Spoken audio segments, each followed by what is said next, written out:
Next Saturday at 7 p.m. W5FC.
This is N5BB.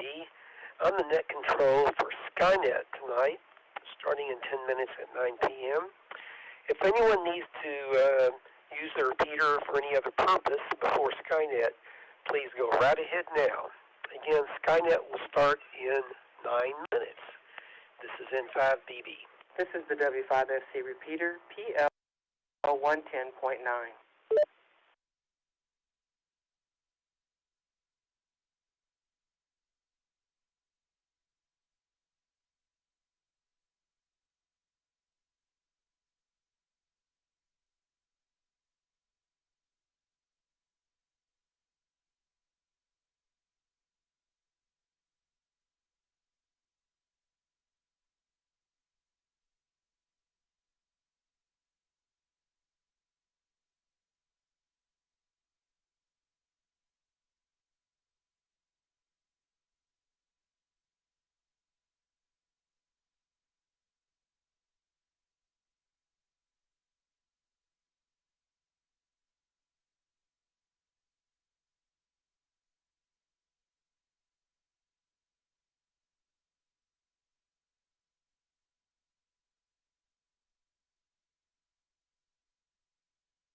What is Skynet?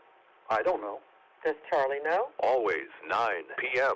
Saturday on 146.88. Duh.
Chairman, I need to make myself very clear. If we uplink now, Skynet will be in control of your military. But you'll be in control of Skynet, right? That's correct, sir. Skynet.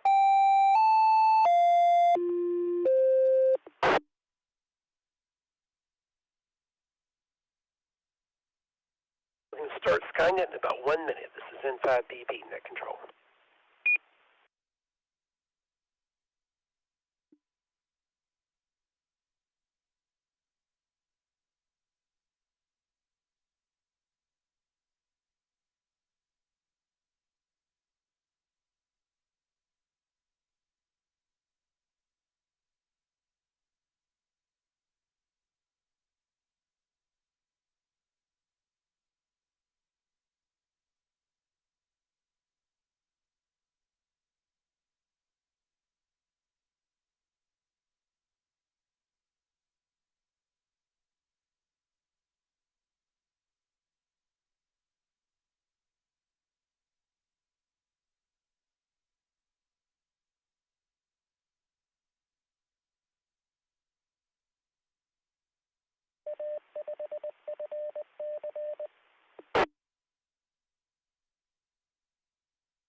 Okay, this is N5BB.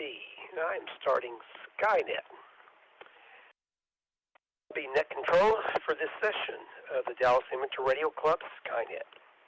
This is a weekly net called every Saturday night at 9 p.m. concerning the subject of astronomy and space in general. Our purpose is to help amateurs become more familiar with the nighttime and daytime sky, astronomy, and space in general. Net is open to all amateurs interested in this topic, and we encourage your participation, comments, and suggestions for this net. Stations with priority emergency traffic meter the net at any time using the pro sign break in your call sign. Is there any emergency traffic at this time?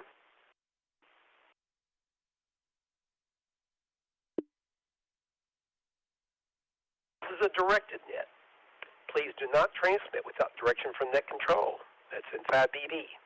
And stations are reminded to identify at the end of your transmission.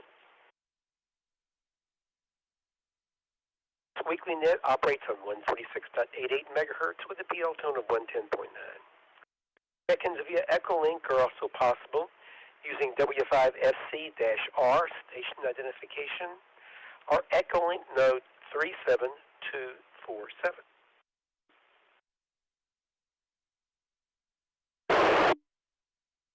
Nice topics, astronomy charts, pictures, and live audio-video links are available online. Go to www.w5fc.org right now for the complete list. Remember to tell others about this popular net.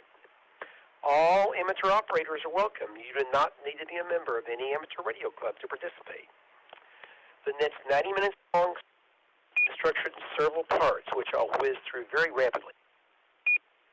General announcements, Texas Astronomical Society of Dallas events, National Space Society, discussion topic of the evening by the Net Control, Was Up by Chaz, Space Exploration and Space History, Constellation of the Week, Space Launches of the Week, recent astronomical discoveries, visible satellite passengers over the next couple of days, and if we have time, astronomical questions and answers, followed by the 73 round.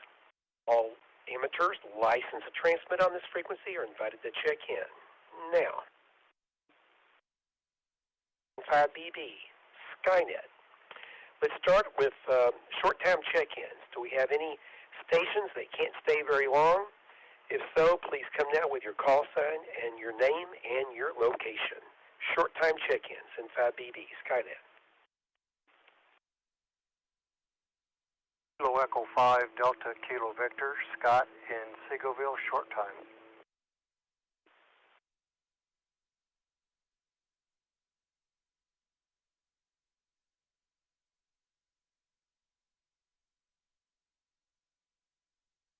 Okay, KE5DEV. I've got you, Scott. Do you have any comments for the net before you have to leave?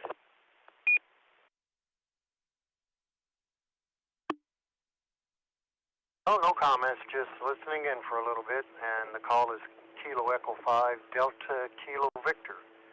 Thank you. Okay, so corrected, KE5DKV. Got it now.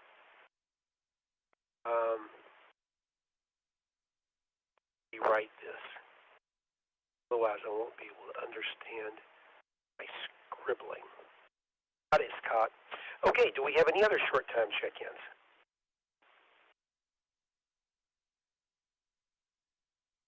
Kilo, Golf, 5, Uniform, Foxtrot, Romeo, Jacob, Farmers Branch, no traffic. In and out.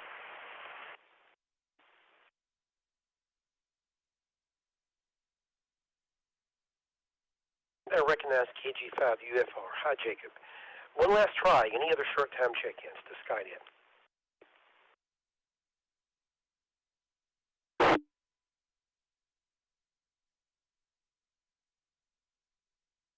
Okay, we are going to do Echolink later.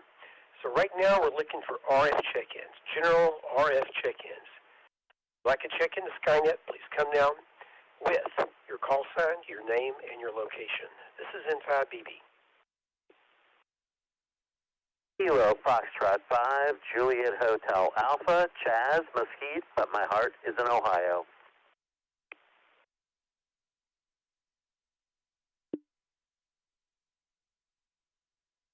Kilo India 5, Uniform, Juliet, Dustin in Dallas.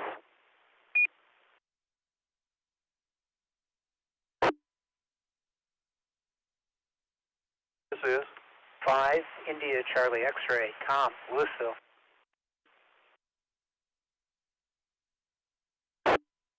This is Whiskey 5, Golf, Uniform, Sierra, Gus, far northeast Dallas.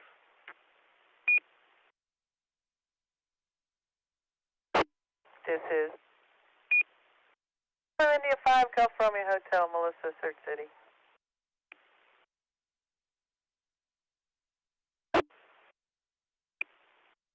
Kilo Foxtrot 5, Zulu, Bravo, Lima, Bill, Farmers Branch.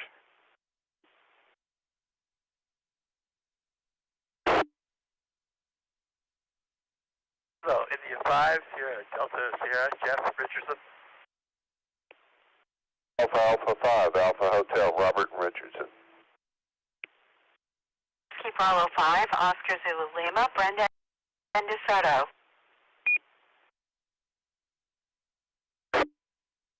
Alpha Golf, Niner, Sierra Golf, Antonio in Dallas.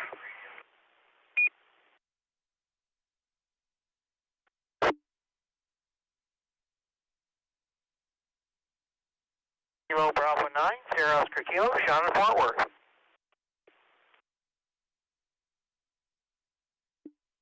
This is Kilo Whiskey Victor Lima, James and Carrollton.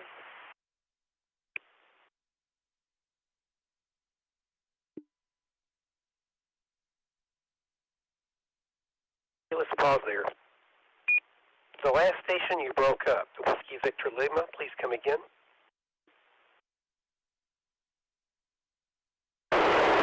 This is Kilo Golf 5, Whiskey Victor Lima, James and Carrollton. Very good. KG5WVL. I recognize you, James. Now let me go back to the top of the list. KF5JHA. Chaz, who never met an Ohio football team he did not like. That's him. KF5UUJ. Hello, Dustin. K5ICX. Howdy, Tom. W5GUS. Gus. KF5GRH. Melissa, who's really in Dallas. KF5ZBL. Bill. KF5SDS. Hello, Jeff. And the other Richardson station, AA5AH. Hello, Robert. Brenda, WB5OZL. And Antonio, G9SG. And not to be left out, KB9SOK, Sean. Do we have any other RF check-ins to Skynet? This is N5BB, net control. This is Whiskey Bravo number 4, Mike Foxtrot India, WV4MFI, Ted Dallas Low Power.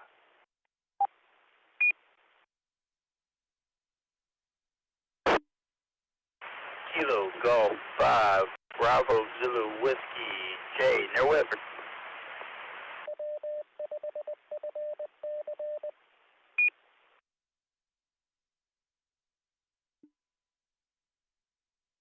Kilo India 5, Kilo Whiskey Golf Cruise in Arlington.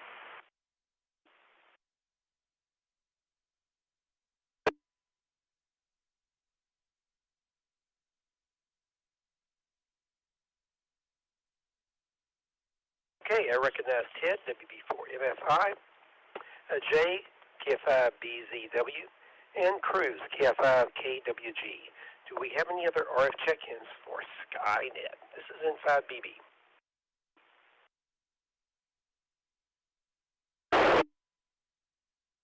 November, Tango 5, Tango Mike, Tony in Dallas. November, Victor 5, Foxtrot, Virginia in Fort Worth.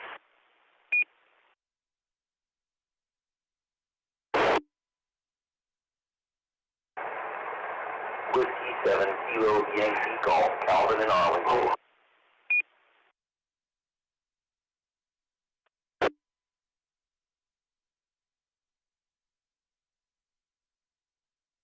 Kilo 5, Victor Lima, November. Mobile. Okay, last station, please repeat. This is N5BB.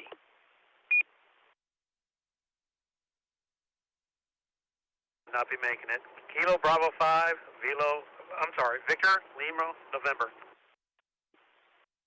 What was your name and location? At South Arlington. Gotcha, Pat, KB5VLN. No, you were starting to transmit when I was trying to transmit, and so that's why we collided. Okay, I recognize NT5TM Tony in V5F, Virginia, and W7KYG Calvin. Do we have any other RF check-ins for Skynet? This is N5BB. Kilo Mike 5, Lima.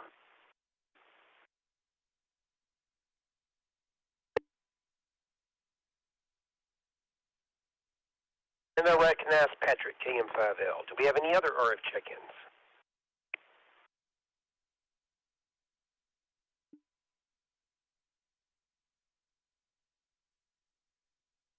Now let me go over to Echolink.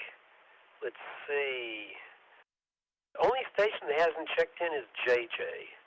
JJ, do you want to come in on voice, or are you virtual only?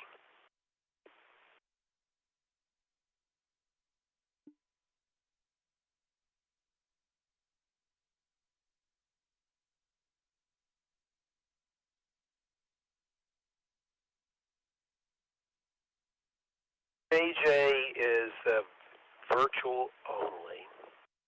Hey, JJ. Can handle that. Okay, do we have any other check-ins via any mode for Skynet? This is N5BB, net controller.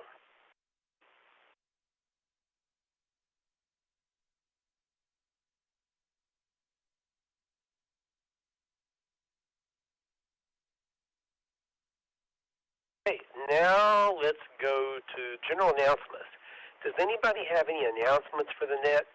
This could be something involving amateur radio, space, astronomical things, or general interest. Don't bother giving anything about Artemis 1 or the SLS rocket because that's the topic of the evening. It's going to be a big, long discussion. So you can ignore that topic. But are there any other general announcements for the net, especially amateur radio ones? If so, please come now with your call sign only.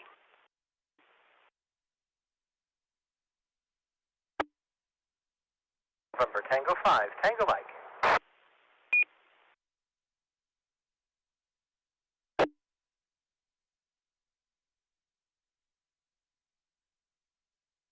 TM. Go right ahead, Tony.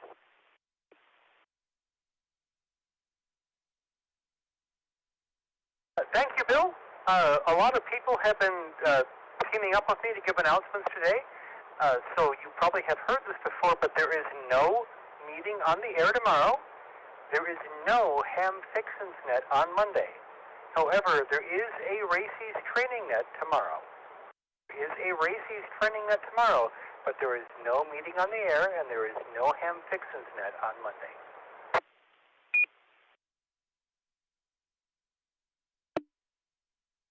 However, on a happy note, there is a show and tell on Tuesday. Tuesday, September 6th, yes, right after the holiday weekend, is the Dallas Amateur Radio Club meeting. We'll be in the community room, 3rd floor of the Dallas Medical Center, northeast corner of Whip Chapel and LBJ. The meeting is free and open to the public. They do make you go through a fever check, for whatever that's worth, and you do have to wear a mask. But the board meeting is at 6. That's the business part. The general meeting with the cool program is at 7. And what's the program, you might ask? You. You are the program. Bring whatever it is you want to show and tell. I mean, this could just be like a transistor that took you a long time to figure out what it did. Anything that you feel is good for a show and tell is going to be the subject of our program this Tuesday.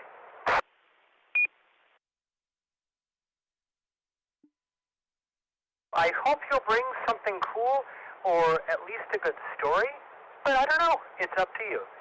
Show and tell this Tuesday, 7 p.m., Dallas Medical Center. More details at w5sc.org. This is NT5TM.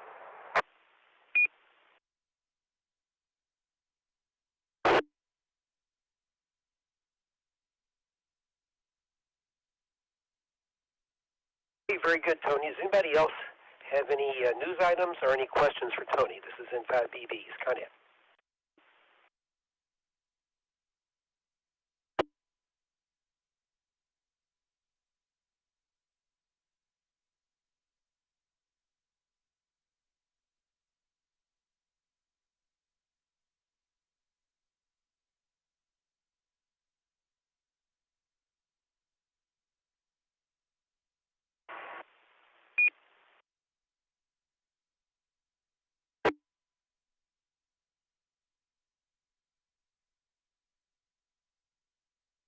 Okay, let's go ahead with the next part of the net then. Let me go back up here. I've lost my place, so let me find it again. There's all kinds of other announcements. So the MSAT has net here on Tuesday evening, except for this coming Tuesday, because there's a DARC meeting. But normally there's a meeting on Tuesday evenings at 8 p.m. on this repeater about AMSAT, the Amateur Satellite Corporation. And also there's a net on the 147.14 megahertz Arlington repeater at 9 p.m. every Wednesday. There's also nets normally, except for Monday, on Mondays, different kind of things going on. At The later part of the month, on the 4th week, there's a GeekNet. If there is a 5th Monday, there's a surprise net. We don't know what it'll be. It's a surprise. On Fridays, we have the Search City Simulation Net at 8 p.m. On Saturdays, we have TechNet from 7 to 8 p.m. And, of course, Skynet here from 9 to 10:30. And then the Afterglow Net, where we talk about a movie, usually a science fiction movie, starting at 10:30 p.m. Tom. It's out of order, but you know how I do it, Tom. Tom, do you want to tell us about what's going on with Afterglow this evening in 5BB?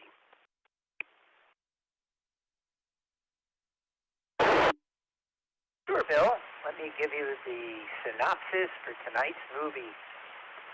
Julie Blair was an American artist vacationing in Mexico, but she had a secret, a mad crush on a one-eyed man-eating sea monster.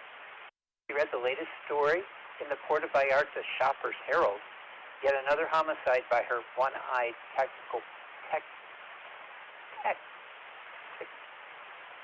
I don't know, what is it? Never mind. Boyfriend.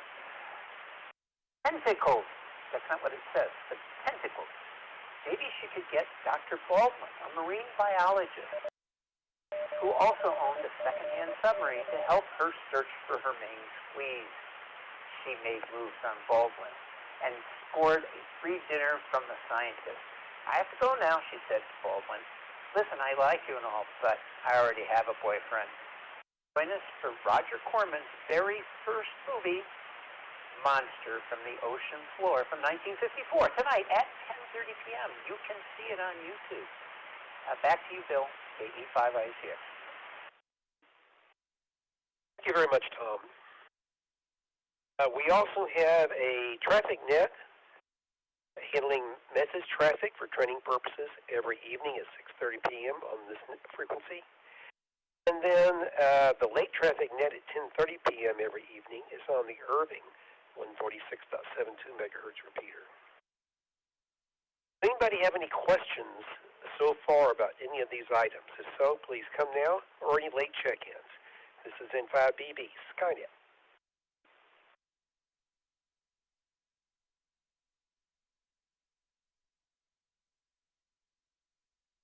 Next, it's time for Chaz. Chaz, tell us about the Texas Astronomical Society of Dallas, N5BB.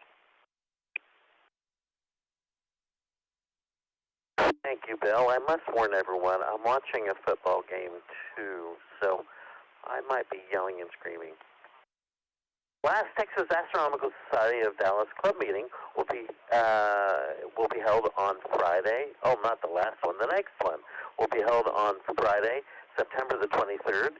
The meeting will be that time. It's going to be held at 7:30 in person at the University of Texas at Dallas. And it's also going to be held on Zoom. The featured speaker will be Dr. Ratara, I believe I'm pronouncing it right, from Kansas State. And his topic is going to be the accelerating and expanding universe, dark matter, dark energy, and Einstein's cosmological constant. That was all in one breath. And Saturday night public observing sessions have begun again. Skynet was picked to be on Saturday night so that there could be an opportunity for live reports from the past public observing sessions. There's none tonight. Clouds and other issues are preventing it from happening tonight. But if you'd like to check out more details, go to texasastro.org for up-to-date information and details about their meetings and public observing sessions. And this is KF5JJ, back to our net control. Go Buckeyes!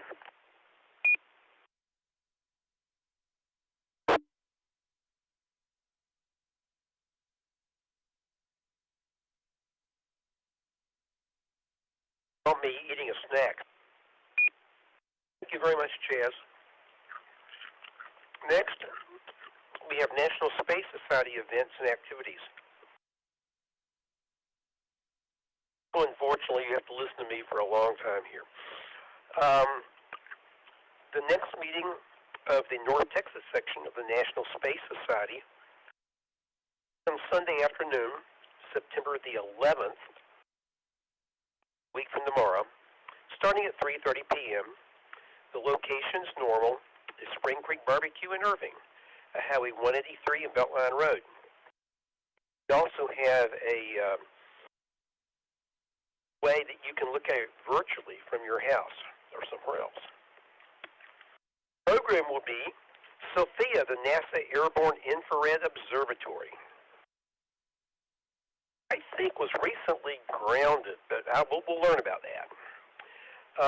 SOFIA, by the way, was put together into the aircraft at a facility in Waco, run by, it's now L3 Harris. Anyway, that's SOFIA we'll talk about, and we'll have the birthday celebration. It's the 35th birthday of the National Space Society North Texas chapter, and we'll also have our yearly elections for our officers. Following month, October the 9th, our meeting topic will be the B612 Foundation. This is near-Earth asteroid, that's NEA detection. And that will be a virtual speaker. Big news for the National Space Society North Texas chapter is ISDC 2023. You might ask, what is ISDC? Another four-letter acronym? International Space Development Conference. The big yearly meeting of the National Space Society. There's people from all over the world. It will be held in 2023 at the end of May, at the Embassy Suites by Hilton in Frisco. That's right, our own local Frisco, Texas. You can read about it at isdc2023.nss.org. Just do a web search for ISDC 2023. Website currently is pretty basic because they don't have all their speakers finalized. So it's pretty basic so far. National Space Society of North Texas chapter has a website, nssofnt.org. We're currently updating it, so it's got a lot of old information, but it will get better because we have a new web mistress that's also going to start doing our newsletter. We also have an active Facebook page. Look for the National Space Society of North Texas on Facebook. I am the membership director of the local chapter of the National Space Society.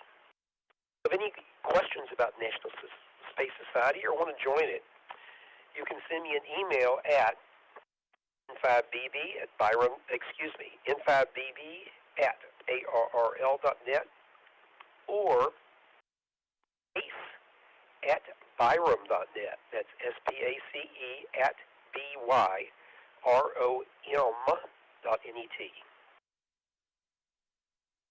Anybody have any questions about the Texas Astronomical Society or the National Space Society or late check-ins before we continue? This is N5BB Skynet at control.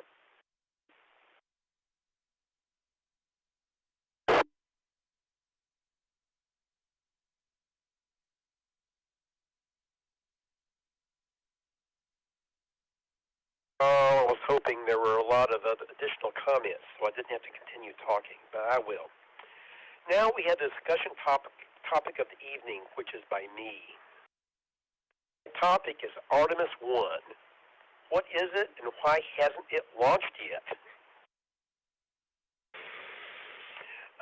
Rhetorical question, I guess. So, let me come down here to a quote. First, let me talk, give you this introduction. A little history lesson here. 60 years ago this month, on September the 12th, 1962, President John F. Kennedy gave his famous "We choose to go to the moon" speech at Rice University in Houston. There will be a 60th anniversary meeting down there at Rice on September the 12th, commemorating that event. This event, his speech, really kind of galvanized support for the Apollo program, the space program to go to the moon. And this landed the first humans, for you young people that weren't born then, or middle-aged people probably, this landed the first humans on the moon 7 years later, only 7 years, on July 20th, 1969. That's right. It wasn't 10 years, it was 7 years after his speech. 12 U.S. astronauts walked on the moon during 6 Apollo missions between 1969 and 1972. But no humans have been on the moon or, I guess, in orbit around the moon since 1972. Now, the NASA Artemis, that's Artemis, program plans to take humans back to lunar orbit and the moon's surface in the next few years. According to plan, the Artemis 1 launch was supposed to already have occurred, and in the last week it was supposed to have occurred twice. First on Monday, that didn't work, and then earlier today, and that didn't work. And I'll talk a little bit later about when the next launch windows are. So Artemis 1 is just a test launch. There's no humans on it. There are some passengers, which I'll talk about in a moment, but they're dummies. And that's Artemis 1 launch. It will go around the moon, and it'll be gone for 30 to 48 days or something. Next, there will be a crewed Artemis 2 launch with humans in it, and it'll take place in 2024, but it will not land on the moon. Artemis 3 is going to be a crewed with humans on it, lunar landing planned for 2025. And earlier today, the NASA administrator, Mr. Nelson, Bill Nelson, he reiterated those are the dates that are on their calendar. They still say they're going to get to the crewed launch in 2024 and the lunar landing in 2025. And then Artemis 4 will be the docking with the Lunar Gateway space station, which I'll talk about later.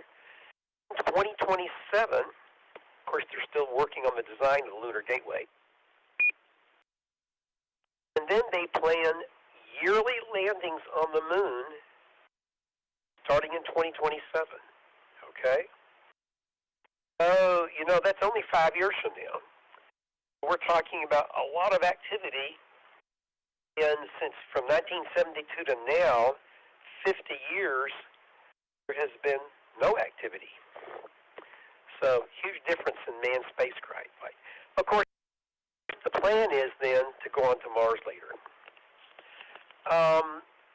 There is a really nifty poster thing you can see on the NASA website, which talks about what will happen during Artemis 1. This is inside BB, Skynet.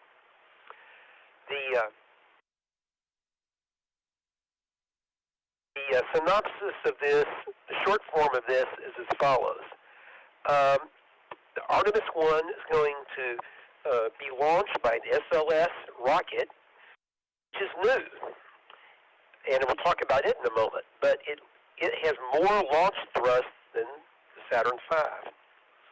Anyway, they will lift off from pad 39B at the Kennedy Space Center, and it will be carrying the Orion spacecraft.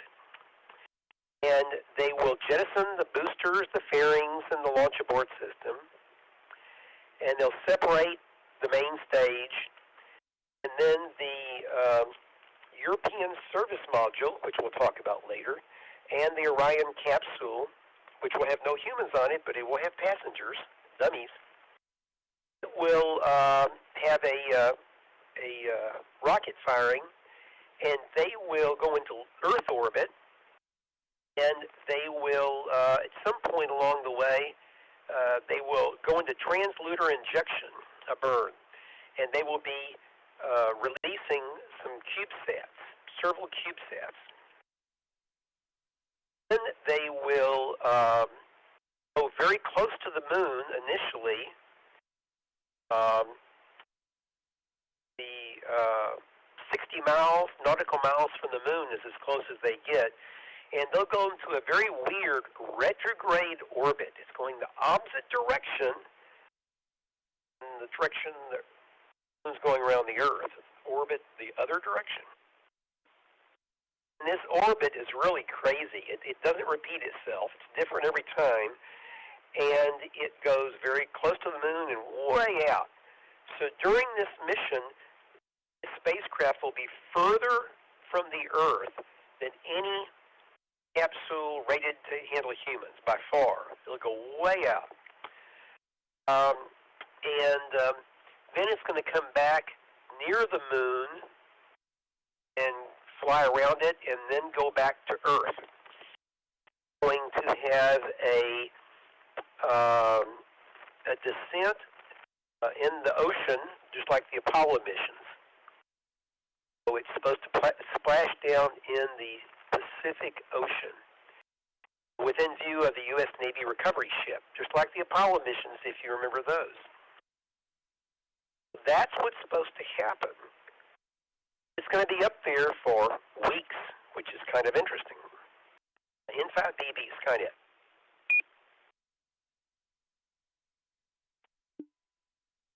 Okay, so why are we going to the moon? This is from the NASA website. We're going back to the moon for scientific discovery, economic benefits, and inspiration for a new generation of explorer, the Artemis generation. Maintaining American leadership in exploration, we'll build a global alliance and explore deep space for the benefit of all.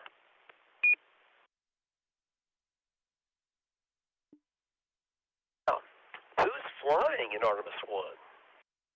No humans, no live creatures, but there are some passengers. The main one is Commander Munikan Campus. Last name came from NASA scientist engineer Arturo Campus. He was instrumental in getting Apollo 13 crews safely back to Earth. He's no longer alive, but his family's very excited about this. They wanted to name this dummy, is what it is, after him, and after a contest called Munikan. It's not a mannequin, it's a Munikan. M-O-O-N-I-K-I-N, Campos, C-A-M-P-O-S. That was Arturo's last name. And he'll sit in the commander seat of the Orion capsule. Under the seat are sensors to measure acceleration and vibration to help assess what human crew members might experience during a flight. We'll be decked out in the official Orion crew survival system spacesuit. It'll include 2 radiation sensors. And while he could certainly have all the fun, he won't be alone. There's going to be 2 other mannequins, Helga and Zohar. I love those names. They're what's called phantoms. They're mannequin torsos made up of materials that mimic human bones, soft tissues, and adult female organs. Part of their mission involves radiation detection and measurement. This is N5BB Skynet. Zohar will wear a radiation protection vest called AstroRad, while Helga will not. NASA was describing the duties of the mannequins. The study will provide valuable data on radiation levels astronauts may encounter on lunar missions, and evaluate the effectiveness of the protective vest that could allow crew to exit the storm shelter and continue working on critical mission activities in spite of a solar storm. This is like on the moon.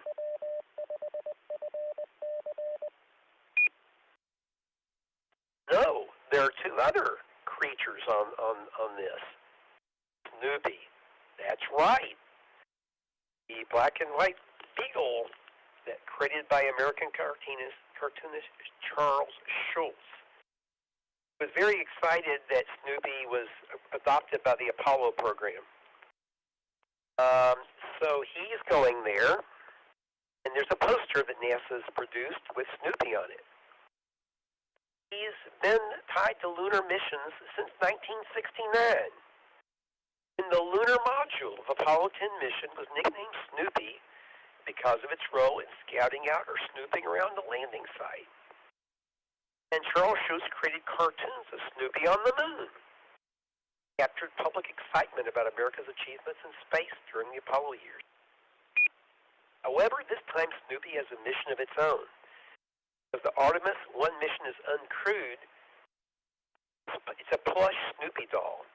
It'll serve as a zero-gravity indicator to show the team on the ground when the spacecraft reaches weightlessness, because Snoopy will be floating around inside the spacecraft.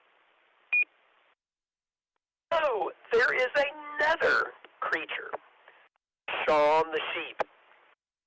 You know anything about if you know anything about the Wallace and Gromit, very popular British cartoon, know about Shaun the sheep. And Shaun the sheep has a spin-off series, which is really funny. And there will be a Shaun the sheep plush creature on the spacecraft. Why?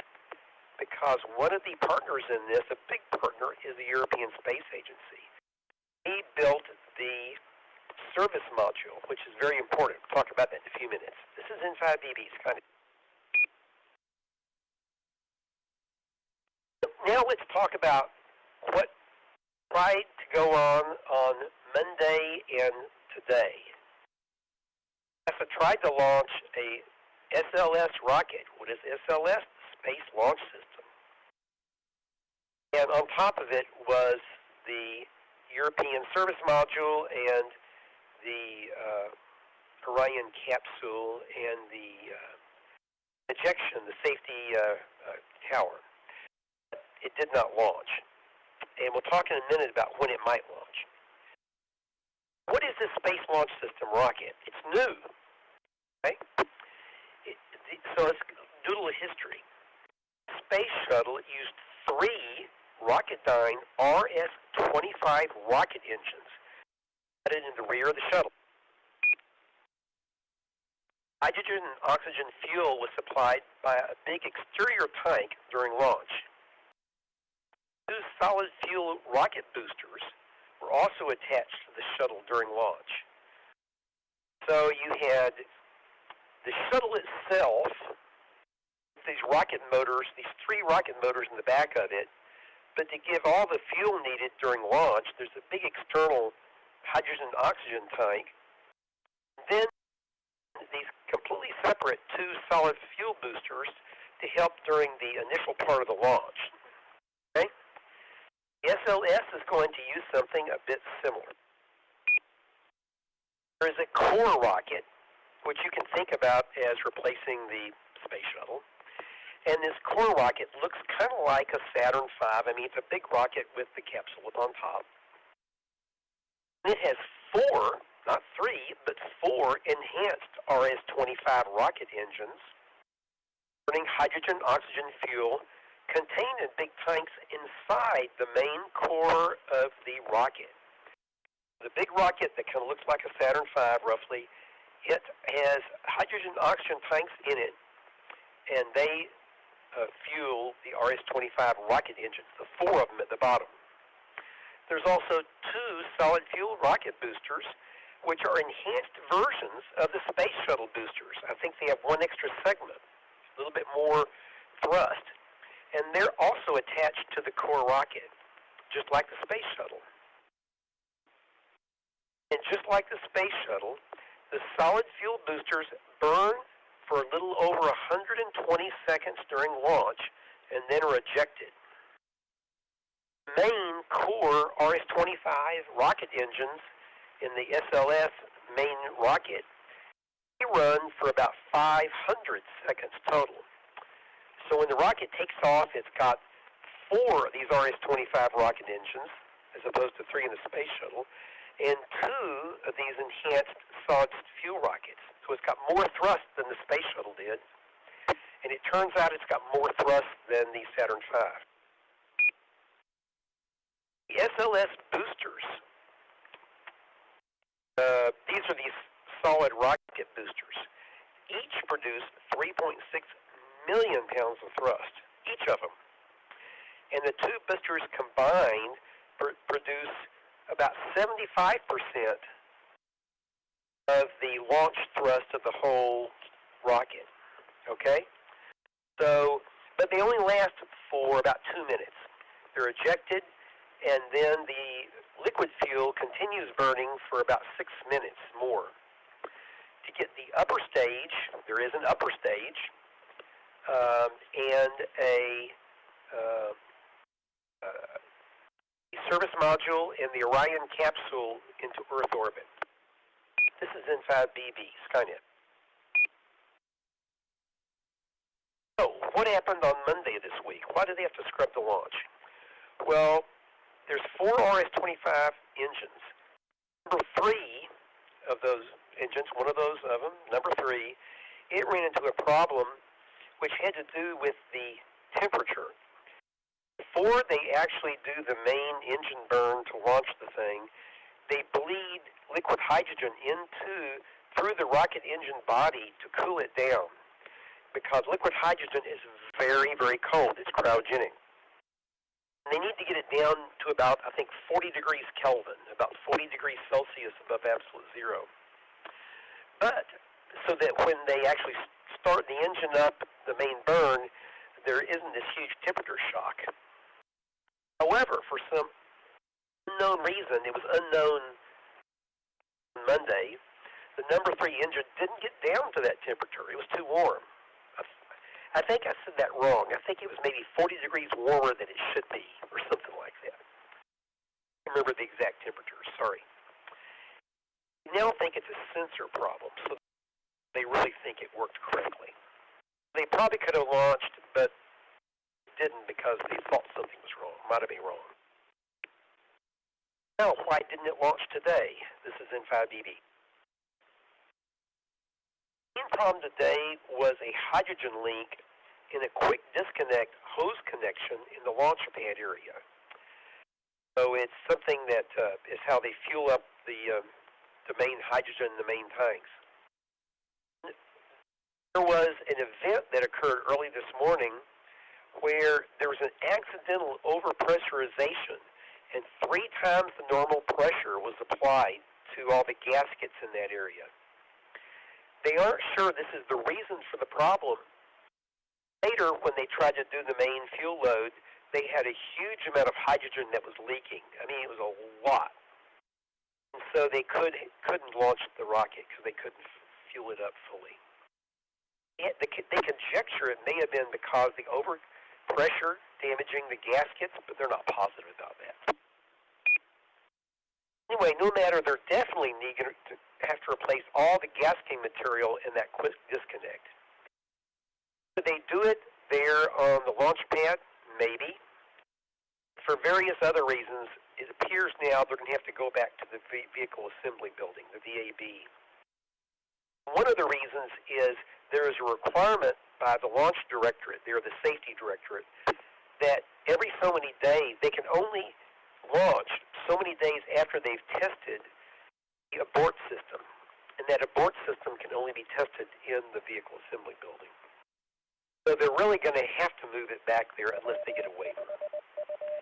Also, there's batteries in the CubeSats and other parts of the spacecraft that may need to be recharged or replaced.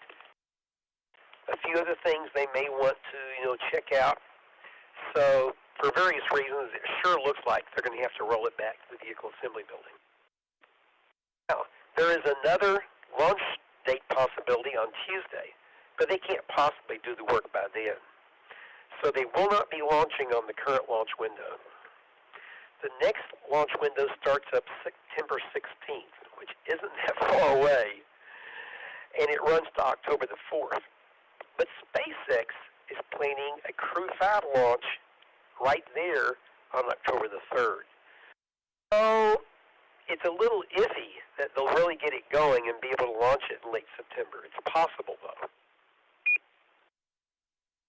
If you missed that launch window, the next launch window is way out in late October, October 17th to the 31st.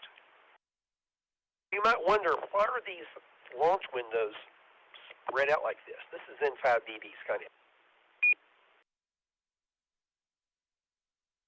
So there's some problems related to orbital mechanics and performance. In other words, where's the moon, and when can they launch to get to the moon properly from Kennedy? That's one problem. But there's other issues. There's operational constraints there at the Kennedy Space Center.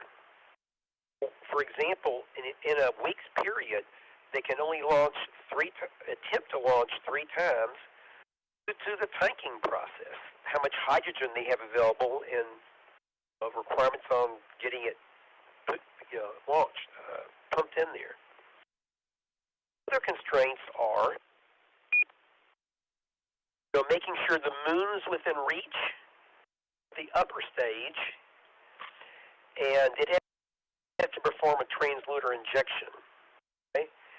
So there's only certain times when they can get to the moon properly.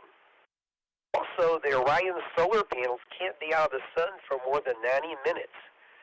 But it has enough electricity. That's main power is these solar panels on the Orion capsule, along with our service module. I can't remember exactly where, but it's up there on the top. Along with some batteries, but the batteries can only last for 90 minutes. So they got to make sure they have an orbit where it's not out of the sun for more than 90 minutes. And the third constraint is making sure it can perform a skip entry when returning to the Earth. Orion will use the upper part of the Earth's atmosphere, along with its inherent lift, to slow down a bit while skipping deliberately out of the atmosphere temporarily. Then it will re-enter for final descent and splashdown. The technique allows engineers to pinpoint their splashdown location on future missions, will help lower the gravity loads astronauts inside the spacecraft will experience, and maintain the spacecraft's structural loads within design limits. But there's only certain times they can do that, so that's a requirement. And the other launch time requirement is they have to allow daylight recovery conditions after splashdown. And this will be really crucial when people are on board. Launching date also determines how long they can stay in space. The mission would be between 26 and 28 days long, or between 38 and 42 days, depending on all these things coming into alignment. The mission duration is varied by performing either a half lap or 1.5 laps around the moon in the distant retrograde orbit before returning to Earth. This is a huge orbit, this retrograde orbit around the moon. Current SLS configuration has more thrust at launch than the Saturn V used for the Apollo program. And in terms of thrust, what they're going to launch when they launch this one was going to be the highest launch thrust of any rocket ever launched. It's more powerful in terms of initial thrust. However, the Saturn V had a greater payload mass to Earth orbit or to the moon. But improvements are already underway to significantly improve the RS-25 engines and the solid fuel boosters. In the future, the SLS will be able to launch much more mass to the moon or other destinations. That's coming in the future. To be determined. N5BB, Skynet.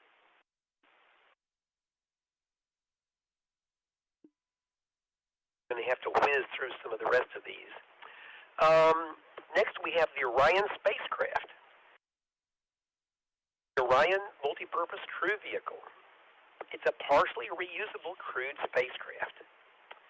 It consists of a crew module designed by Lockheed Martin and the European Service Module manufactured by Airbus Defence and Space in Europe. It's capable of supporting a crew of 6 beyond low Earth orbit. It lasts up to 21 days undocked and up to 6 months docked, like on the Lunar Gateway, which I'll talk about later. Equipped with solar panels, an automated docking system, and a glass cockpit interfaces, modeled after those used in the Boeing 787 Dreamliner. A single AJ-10 engine provides the spacecraft's primary propulsion, while 8 R4D11 engines and 6 pods of custom reaction control system engines developed by Airbus provide the spacecraft's secondary propulsion. Although compatible with other launch vehicles, Orion is primarily intended to launch atop of a Space Launch System rocket, the Tower Launch Escape System. It's possible maybe it'll launch on some of the SpaceX vehicles in the future, but that's not the current short-term plan. N5BB. The long history of this is originally proposed by Lockheed Martin as a proposal for the Crew Exploration Vehicle, and they won over Northrop Grumman's choice. And then there's lots of other changes. In the Constellation program, they canceled it. Yada, yada, yada. And finally, we got to where we are now. And the original design for the service module was replaced with the design based on the European Space Agency's automated transfer vehicle. A development version of Orion's crew module was launched in 2014. At least 4 test articles have been produced. As of 2020, 3 flight-worthy Orion spacecraft are under construction. That's 2 years ago. An additional one ordered for the the Artemis program. That's 4, and that's the current detailed plans are for 4 spacecraft.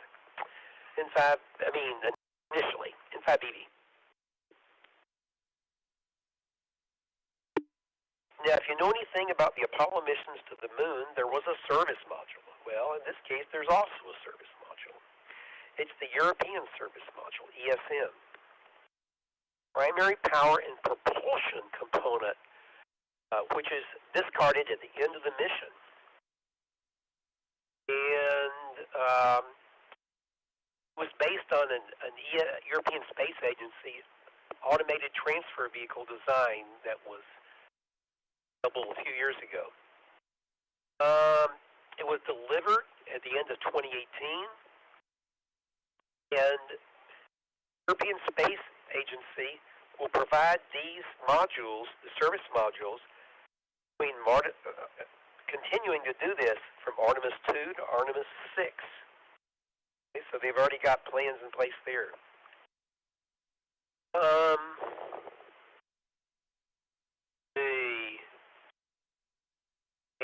The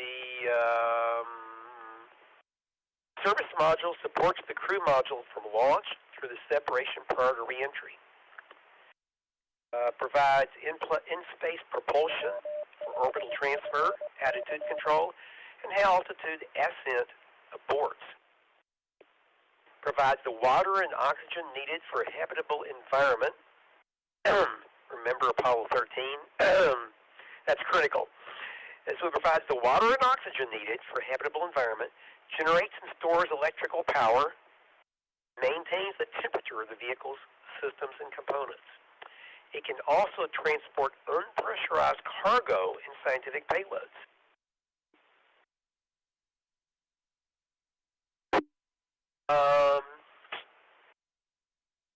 Let's see.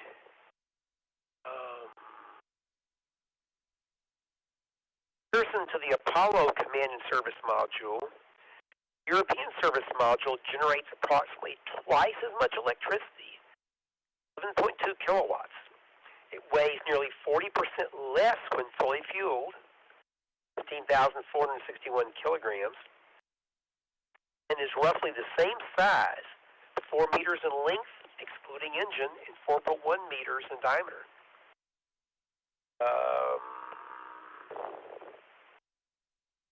So the habitable volume on the crew module is 45% larger than the Apollo crew module.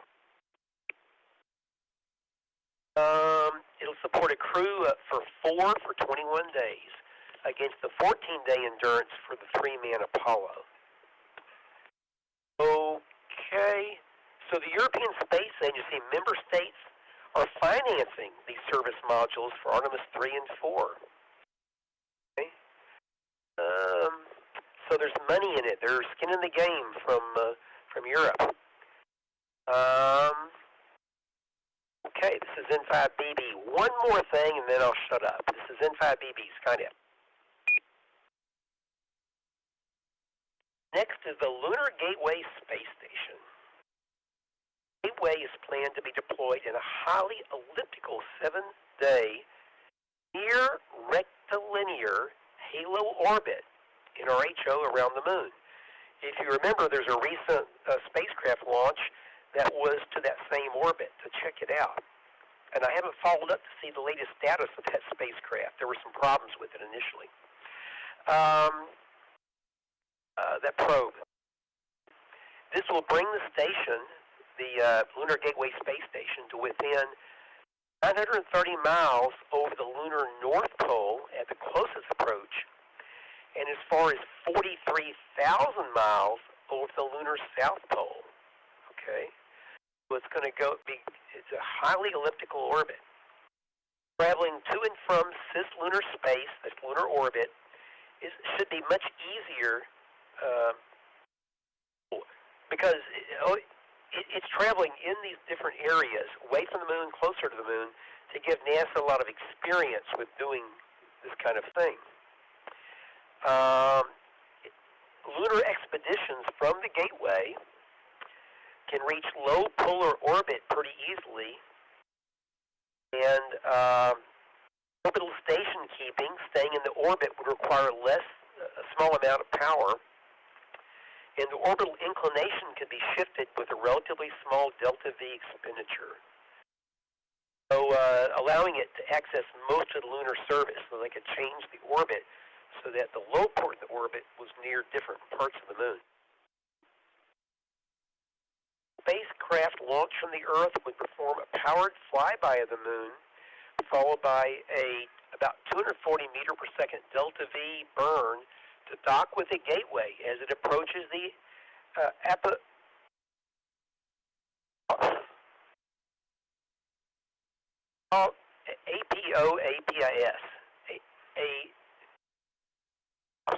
point of its orbit. I can't pronounce that word. The total travel time would be 5 days. The return to Earth would be similar in terms of trip duration. The crewed mission duration of 21 days are limited by the capabilities of the Orion life support and propulsion systems. So anyway, this Lunar Gateway is a big deal.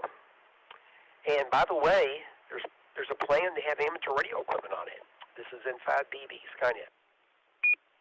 One of the advantages of this near rectilinear halo orbit of the Lunar Gateway is the minimal amount of communications blackout with the Earth. This orbit means nearly always it will be in direct communications with the Earth. It will be the first modular space station to be human-rated, and it can operate autonomously most of the time. Okay? So it can operate with nobody on it, and then you can dock to it, and humans can be there for a while, far from low Earth orbit. Lots of sophisticated control software. Anyway, and that's all I got. I'm not talking about what's going to happen when we land on the Moon. They're still working on that. Okay, that's all I know about the SRS and the Artemis 1 mission. I don't know yet when it's going to launch, but hopefully maybe by the end of October. This is N5BB Skynet looking for questions or late check-ins. Please come down.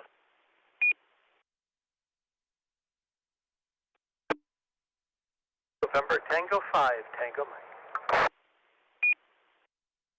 Just said questions or comments. Go ahead, Tony.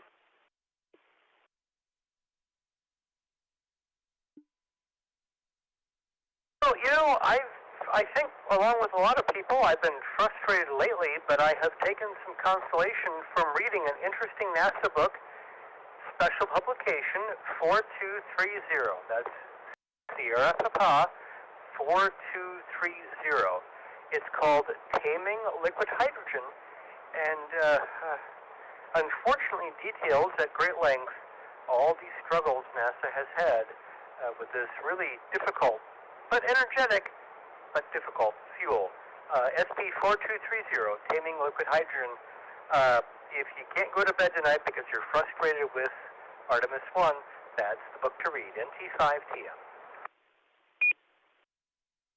Yes. During the news conference this afternoon,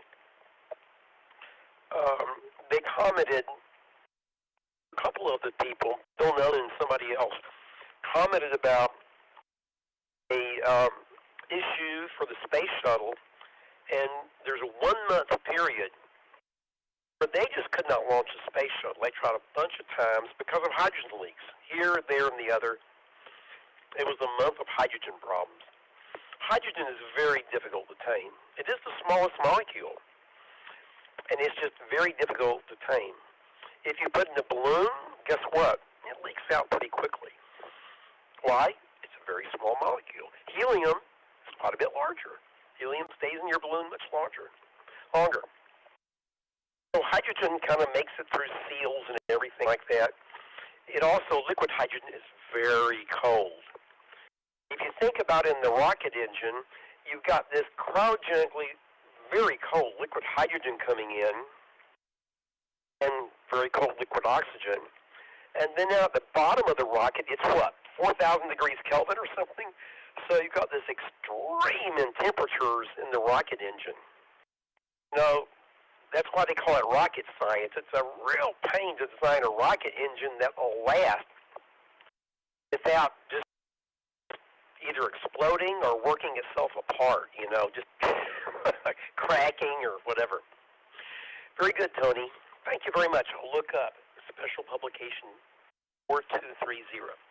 Do we have any other comments, questions, or late check-ins before we move on with the net? This is Skynet in 5BB. Kilo 0 Foxtrot Echo Romeo, Chris in South Dallas, late check-in.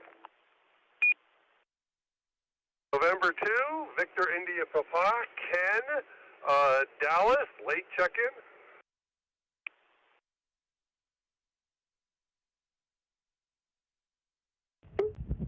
Whiskey 5 Lima Kilo, Chad, Pocahontas, Arkansas, late check-in. Kilo Golf 5 Zulu Mike Golf, Joe in Arlington, late check-in. Get double.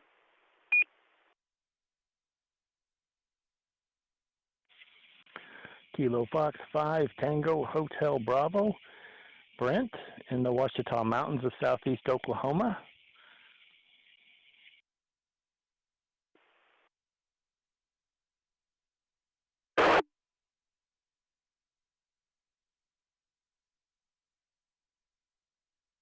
I recognize Brent, KF5THB. Good to hear you again, Brent. Okay, was there another station trying to check in? This is Inside BB, Skynet.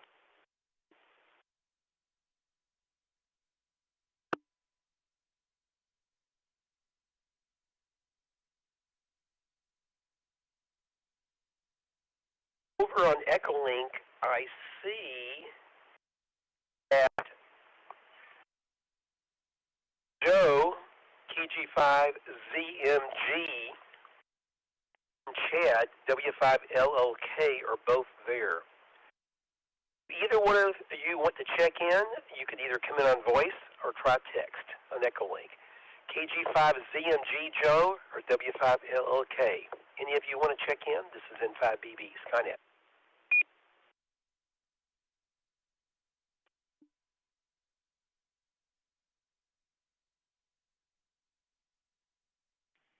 Kilo Golf 5, Zulu Mike Golf, Joe in Arlington.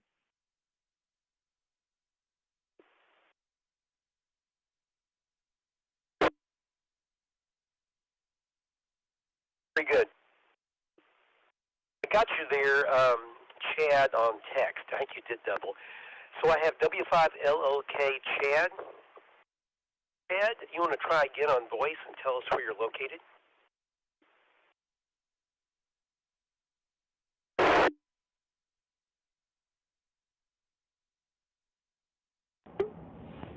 W5LLK, Whiskey 5, Lima Kilo, Chad, Pocahontas, Arkansas.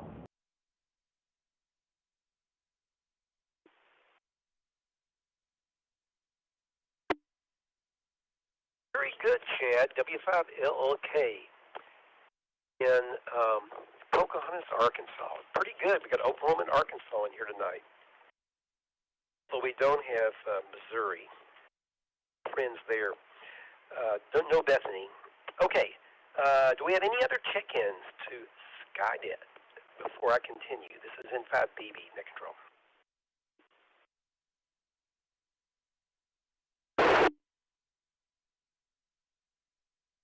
Next we have Chaz. Chaz, what's up? This is N5BB.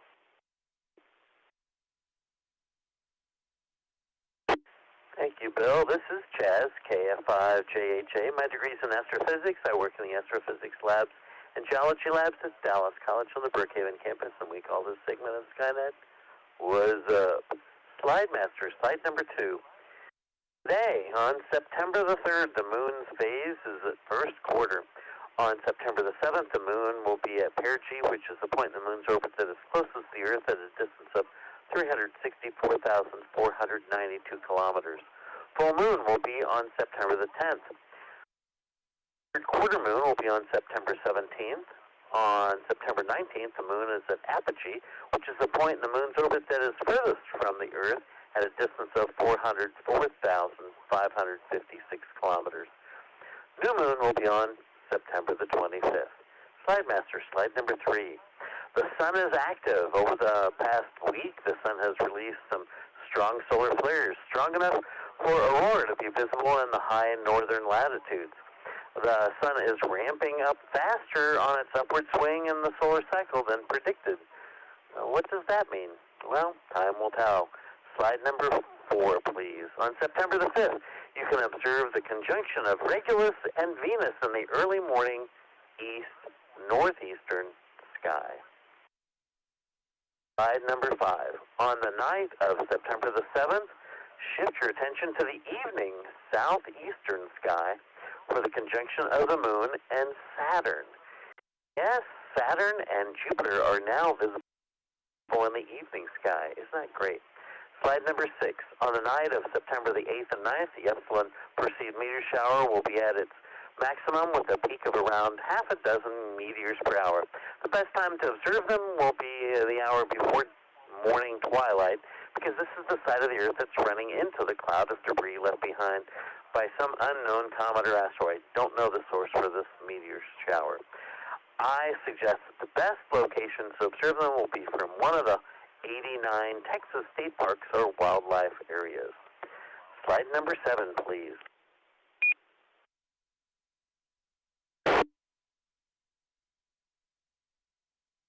You're wondering what I'm talking about when I say slide number.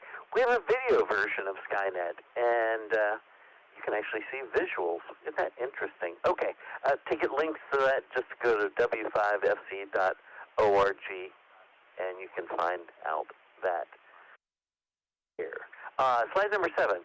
On Sunday, September the 11th, look toward the eastern evening sky to see the conjunction of the moon and Jupiter. Slide number 8. On September the 17th, the moon and Mars will be in conjunction in the eastern sky. They can be seen just after midnight, so Mars is getting closer to being visible in the evening sky, but that's going to be a while before its at closest approach to the Earth. On slide number 9, we're going to talk about September the 26th. The two inner planets in our solar system, Mercury and Venus, will be in conjunction in the early morning eastern sky. And this is KF5JJ, and this is Skynet. Slide number 10, please.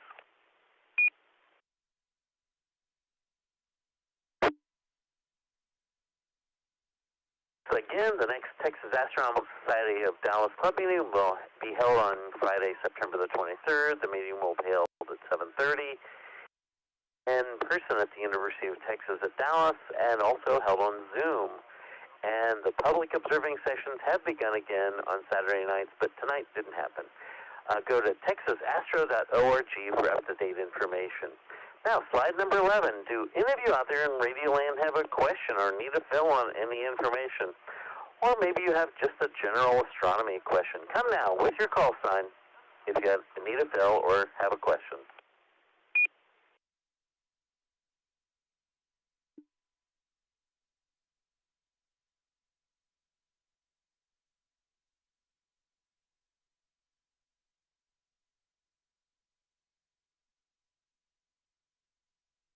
Not hearing anything. Slide number 12. So as the moon waned at the end of August, so do these words of this segment of Skynet. Stay safe, keep well. Pray for our world. It's the only one where humans live right now. And until next time, picking up so you know what's up.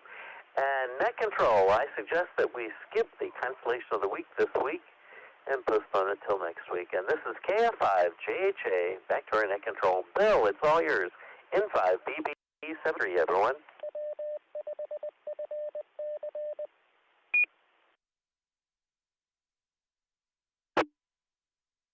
Thank you very much, Chaz. Next, let's see.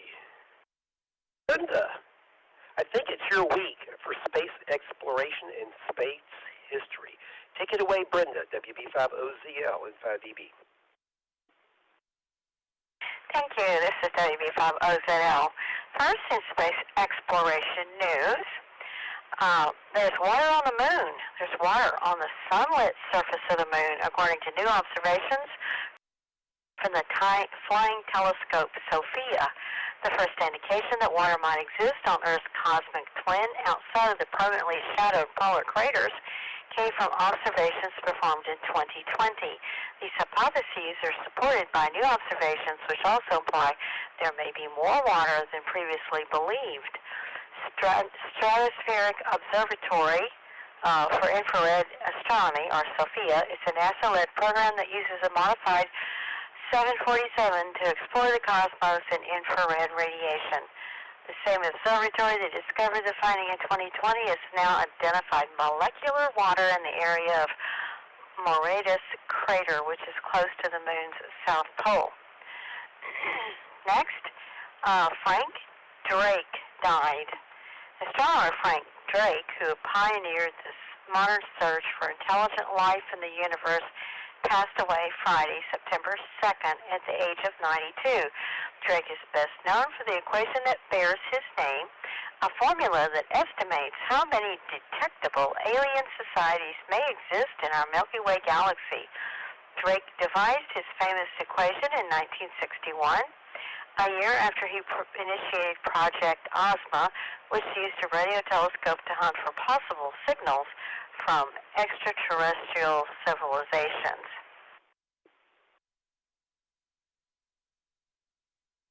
His equation was formulated by Drake in 1961, was not for purposes of quantifying the number of civilizations, but as a way to stimulate scientific dialogue at the first scientific meeting on the search for extraterrestrial intelligence. So that's SETI. The equation summarizes the main concepts which scientists must contemplate when considering the question of other radio-communicative life. It is more properly thought of as an approximation than as a serious attempt to determine a precise number. Next, NASA's Webb takes its first ever direct image of a distant world. For the first time, astronomers have used NASA's James Webb Space Telescope to take a direct image of a planet outside of our solar system. The exoplanet is a gas giant, meaning it has no rocky surface and could not be habitable. The image, as seen through 4 different light filters, shows how Webb's powerful infrared gaze can easily capture worlds beyond our solar system, pointing the way to future observations that will reveal more information than ever before about exoplanets. The exoplanet in Webb's image, called HRP 65426b, is about 6 to 12 times the mass of Jupiter, and these observations could help narrow down that even further. It is young as planets go, about 15 to 20 million years old, compared to our 4.5 billion year Earth. Birthdays: Leroy Chow, August 28, 1960. He flew STS 65, 72, 92, and Soyuz TMA-5 Expedition 10. Thomas Mashburn, August 29, 1960. STS-127, Soyuz TMA-07M Expedition 3435, SpaceX Crew 3 Expedition 6667. Charles D. Walker was born on August 29, 1948.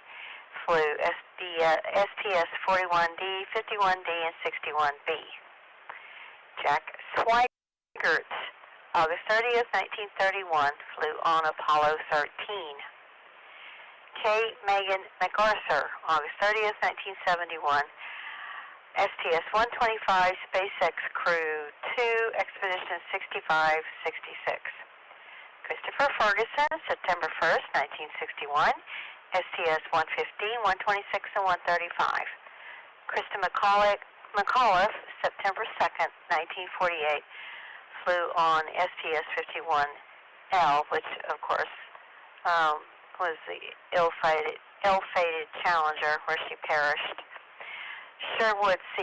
Spring, September 1944, STS-61B.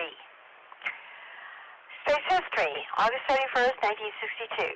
60 years ago today, as Telstar 1 circled the Earth, and after months of debate, President Kennedy signed the Communications Satellite Act, which created the Communications Satellite Corporation, or ComSat, and committed the U.S. to build a global communications satellite system.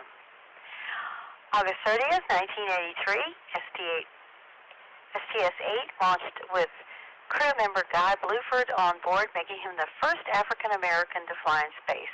Bluford was an Air Force fighter pilot with a doctorate in aerospace engineering. He flew on 3 more shuttle flights, logging over 688 hours in space. All right, that is all I have. Back to Net, WB5OZL.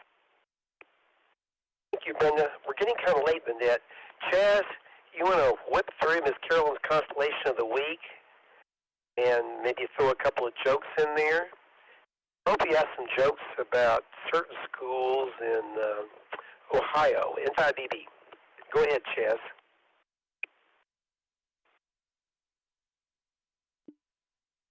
Hey, Bill, let's just go ahead and skip Miss Carolyn's Constellation of the Week this week. We'll postpone it till next week. This is KF5JHA. Okay. This is an Eagles' favorite game. Peekaboo. Oh, my. I can see where you want to skip that. Okay. Next. Space launches of the week. We can forget about Artemis. Anything else exciting, Tom? K5ICX and 5BB.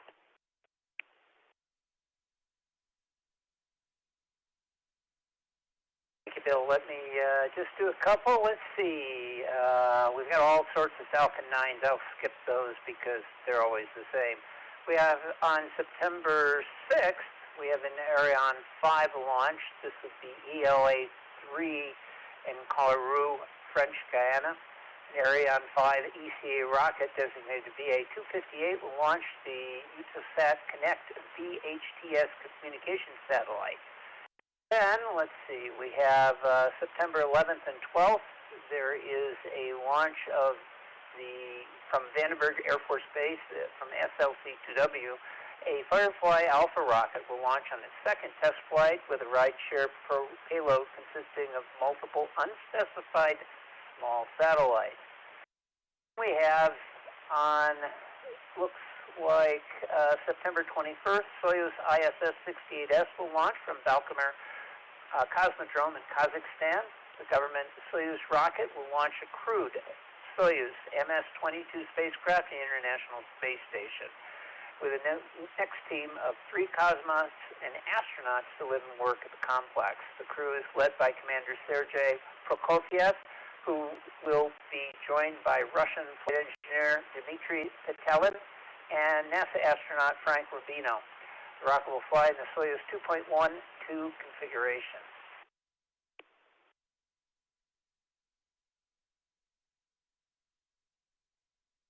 We have, let's see, 2 more that are interesting. We have from SLC-6, Vandenberg Space Force Base in California, United Launch Alliance Delta IV Heavy rocket will launch a classified payload for the National Reconnaissance Office, the U.S. government spy satellite agency. And then finally, Starship orbital test flight, still to be determined, Starbase Boca Chica Beach, Texas. The SpaceX Super Heavy and Starship launch vehicle will launch on its first orbital test flight.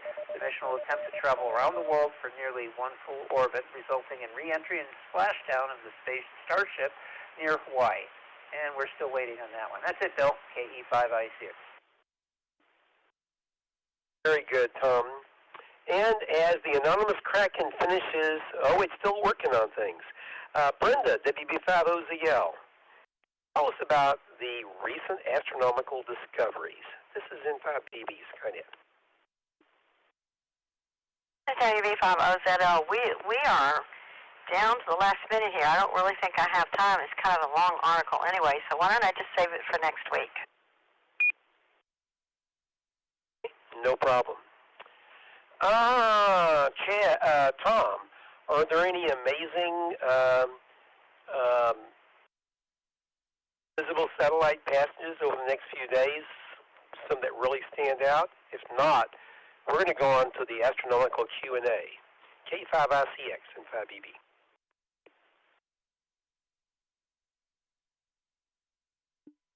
You know what, Bill? I will give you the 2 good passes for ISS. We have one on September 9th. The minus 2.6 magnitude at 6:17 a.m. out of the north-northwest to reach its highest point at 6:20 at 43 degrees out of the northeast, and it'll fall to 6:23 to the east-northeast. So it'll actually go into shadow there. The next one is September 11th. There are actually 2 passes. The better one is minus 0.6 magnitude, 4:44 a.m. out of the northeast. Well, hold on here. I made a mistake. It is actually minus 3.6 magnitude at 6:17 a.m. It'll come out of the west-northwest to reach its highest point at 6:20 at 49 degrees and fall to the southwest at 6:30. Actually, there's one more. I didn't put it in here, and this will be the minus 3.7 magnitude on September 12th. 5:32 a.m. out of the east. It'll reach its highest point at 70. Actually, it comes out of shadow at 77 degrees, and it falls to the southeast at 10. So that's it, Bill. Back to you, KE5I6. Those are only good passes if you're up early. That's before my wake time. Okay. Do we have any astronomical questions and answers? And we're going. If not, we're going right into the 73 rounds, and we're looking for late check-ins. Anything else anybody wants to bring to the net? This is in 5BB Skynet.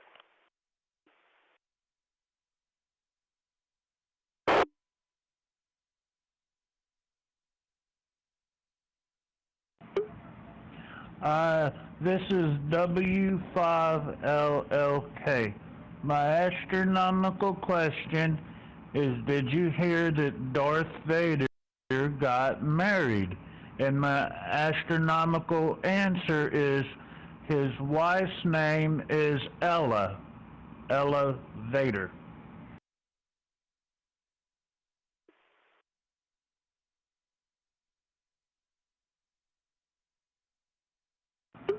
back to net control. I don't know about that one. Is she hydraulic or cable driven? I don't know about that one. Okay, any last check-ins or comments before we close the net? This is N5BB, Skynet.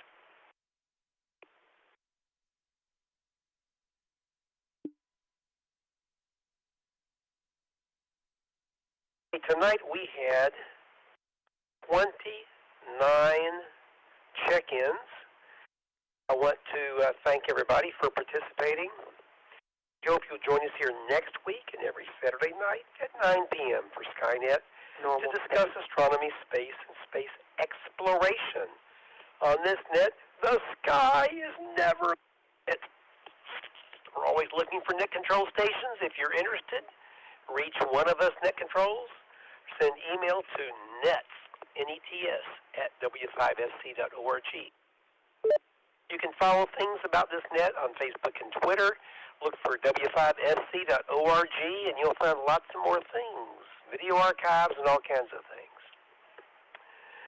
Until next Saturday night, this is N5BB, Bill. I'll be closing a net at 10:29 p.m. local time.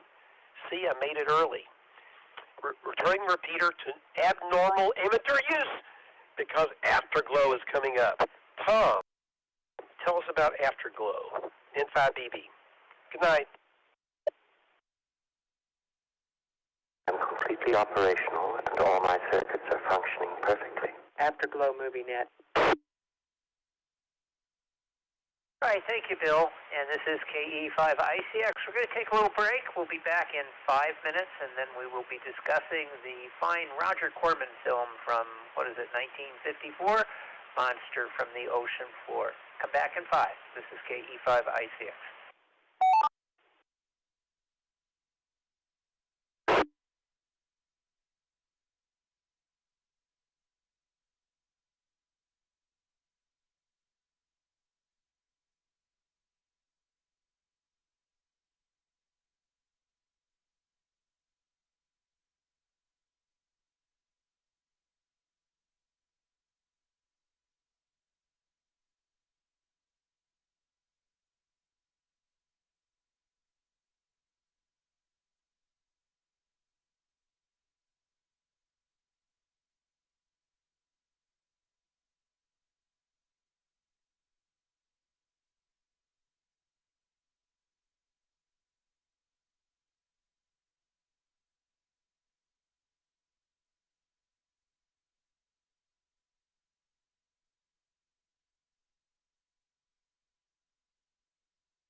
All right, it's 10:35, so we're going to get the Afterglow Movie Net started.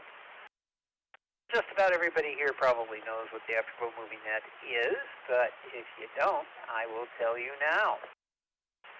What it is every week we pick a movie, or we assign a movie. Usually it's science fiction interest, and your responsibility as the person who participates to go watch that movie. Tonight's movie is a classic, or maybe not. It all depends on your point of view. It is called Monster from the Ocean Floor from 1954, a Roger Corman film. He is well known for his cheesy movies. I think his last one was, what was the name of that thing? Never mind, I can't remember what it is right now. It's a little late, so I'll think of it. It has Robert Vaughn in it. We did see a film earlier a couple of weeks ago, and it was a Roger Corman film, A Teenage Caveman, with, guess who? Robert Vaughn. Well, he's not in this film. What we're going to do, I'm going to give you a synopsis of the film so that you know what it is, and then at that point I'll take check-ins, and then you will come with your call sign, your name, and did you see this fine film? Now, you don't have to have seen the film in order to participate. We'll call on you just through the same order that we probably get you in. And if you have any comments, even as much as saying, geez, that sounds like a great film, I want to go see it, by all means, you can do that. All right, so here we go. I'm going to tell you a little bit about the film and the plot. First off, Monster from the Ocean Floor is 54, science fiction film about sea monsters that terrorize the Mexican Cove. The film was directed by Wyatt Ordung, yeah, that's really his name, and starred Ann Kimball and Stuart Wade. It was the first film produced by Roger Corman, although he had previously written Highway Dragnet.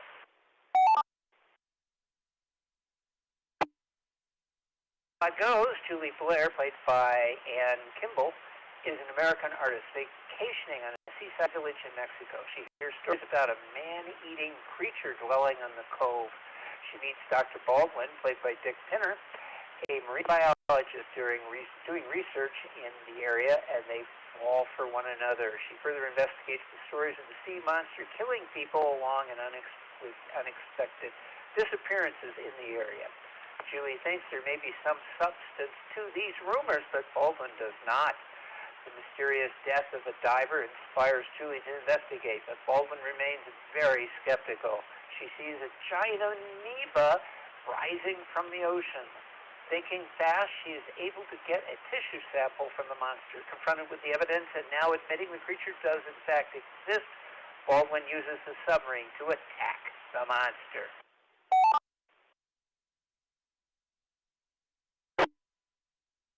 Believe it or not, that is the whole story. And he attacks the monster, the protozoan, I guess. What is it? Yeah, with his submarine, and kills it by an amoeba. I'm sorry, amoeba, and got it in the eye. I didn't know that amoebas had eyes. Well, at any rate, here's a little bit about the production. It was first produced by Roger Corman. First decisions was to allow Wyatt Ordung to direct. He agreed to divert part of his pay for the experience of directing. Corman was also able to defer payment against future profits to make the final print. John Frank listed Monster from the Ocean Floor budget at $30,000. However, Corman stated the film was made for $12,000 in cash over 6 days. According to him, $4,000 of the film's budget came from Ordung, $3,500 from Corman from the sale of Highway Dragnet story to allied artists, and $5,000 deferment from Consolidated Labs, and the money raised privately by selling $500 and $1,000 shares. Ordung later claimed that he was hocked his life insurance and sold his apartment to raise $15,000 to pay for the film. Corman's brother, Gene Corman, estimated the budget at $35,000. He said the film cost $15,000.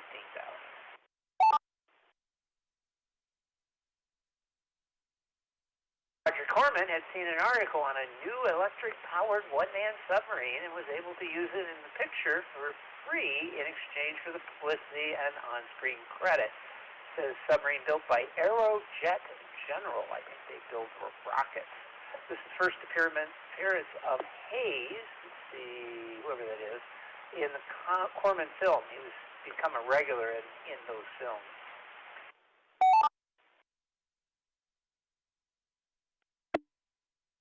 The film's original title was It Stalks the Ocean Floor, but it was changed by the distributor for being too artsy.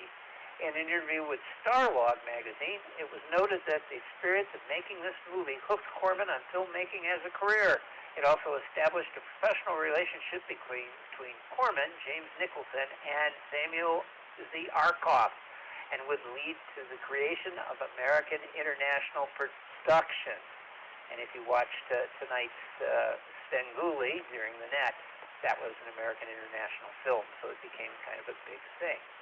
Okay, that's it. Let's go ahead and take check-ins. I will take check-ins. If you'd like to join us this evening, please come now with your call sign, your name, and did you see Monster from the Ocean Floor? Please come now.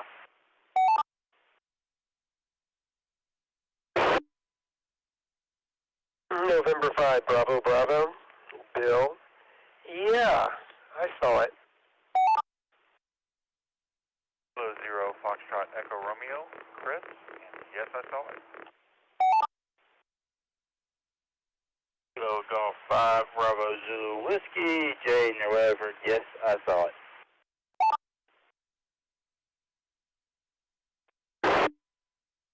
November Tango 5, Tango Tony in East Dallas. I saw it too. Whiskey Bravo 5, Oscar Zulu Lima, Brenda in DeSoto, yes, I saw it.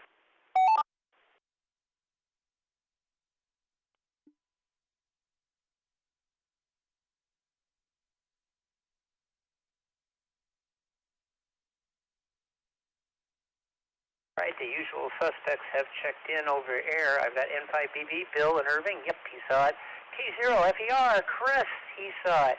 KG5BZW, Jay near Rutherford. Yep, he saw it. NT5TM, Tony, somewhere in Dallas. I think he said, yep, he saw it. WB50ZL, Miss Brenda in DeSoto, she saw it. Anyone else over here like to join us right now? Please come with your call sign now. Oh, and your name and did you see the film?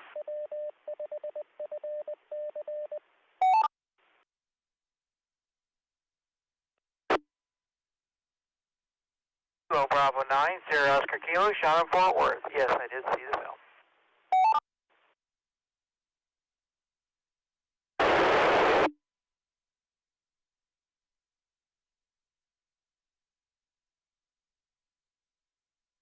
We picked up another. I got KB5SOK. That's Sean in Fort Worth.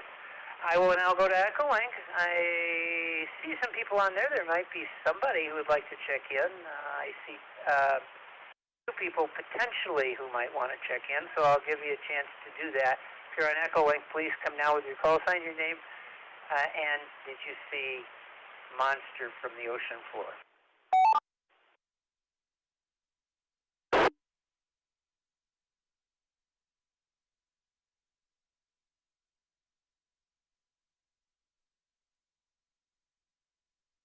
Okay, you never know. I try and give folks a little opportunity over on Echolink if they would like to check in, and we sometimes get takers. All right, this is what I'm going to do. We're going to shake it up a little bit. I'm going to go in reverse order just because I can. So we're going to start with Sean. He's first, and then followed by Brenda. So KB5SOK, Sean, your thoughts on the plot to tonight's movie, Monster from the Ocean Floor.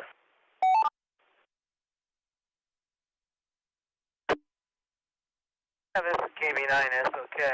Oh boy, this not sure what to say about this one. Oh, it was short. That was good. I was happy to see that. Just a super basic plot. It's kind of a you described it in your version of the plot. It was just pretty much, I guess girl meets boy. I guess she becomes fascinated with the monster and becomes obsessed with it, and tries to find it, found it. He had to rescue her. That was pretty much the plot. A real basic monster movie. Yeah, parts of it just felt kind of slow, and it's to get to the point. A lot of it seemed like filler. This thing probably could have been done in about a half an hour instead of an hour. So luckily this was kind of short. But yeah, obviously over the years we've seen a lot of real simple monster movies like this. Nothing really that special. At the end of the day, it also wasn't that horrible, but it was just found it kind of dull and boring. Just not a whole lot going on there until we finally got to see the monster under the sea. I'm not sure about the underwater filming, if that was unique for the time. Yeah, I suspect it wasn't really filmed up in the ocean. I just wonder if this was done in a tank someplace, because the ocean looked awful rough when she was going in, and it seemed awful calm once she was in there. So, not sure they really filmed this, but I guess the submarine was okay. That whole ending there with the submarine taking it out is kind of odd too. But yeah, unfortunately, I got to go first this time, but not a lot to say about this film. I wish I had a lot more to talk about, but I'm sure others might. So I'm just going to send it back to Nat. This is KB9SOK.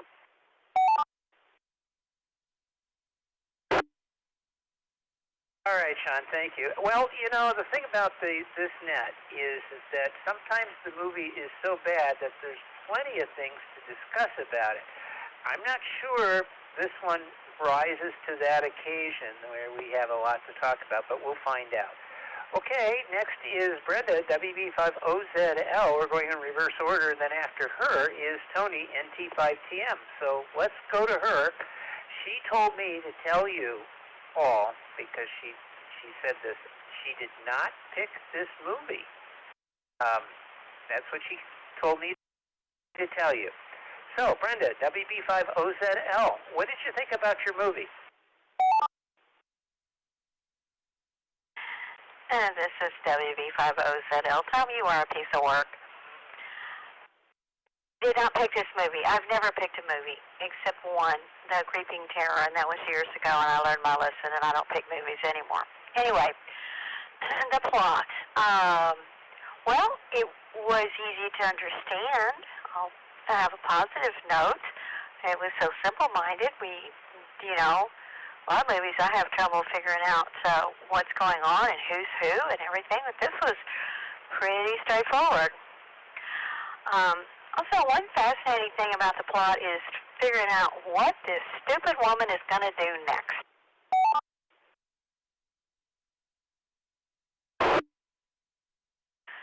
Every time you turn around, it's like, oh, I think I'll go dive alone. I think I'll go swimming alone. It's like the teenagers at the camp, and they hear, and there's a monster, and somebody winds up dead, but, oh, they just go outside. And let's go check out that noise. She had that kind of mentality. There's a monster there. Oh, let me go see if I can find it. Alone. And just extremely reckless, in my opinion. Personally, I've never learned to dive, but I don't think I would go diving alone ever. Just isn't safe. I don't swim alone either. But she just did whatever she wanted.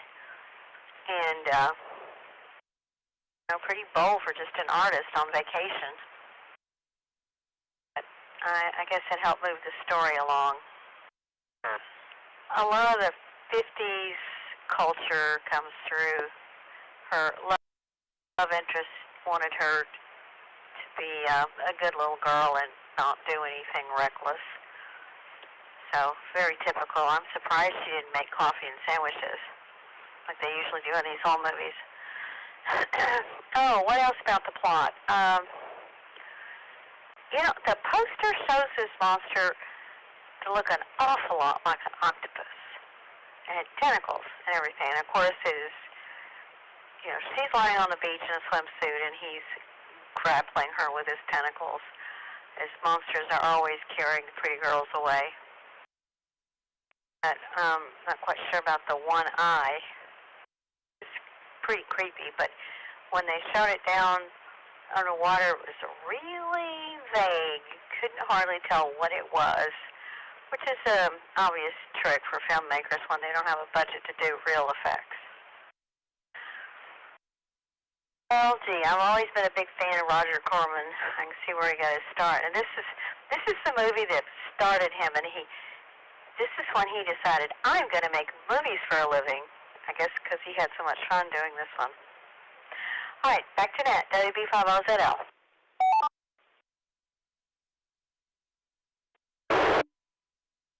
All right, thank you, Brenda. Okay, well, you don't remember this movie. You saw it again, and I understand. I know it was something that you saw when you were a kid, and you enjoyed it, and all that stuff. But oh well. Okay, next up is Tony, NT5TM, and then after Tony is Jay, KG5VZW. So we'll start with Tony. Tony, what did you think of the plot for Monster from the Ocean Floor?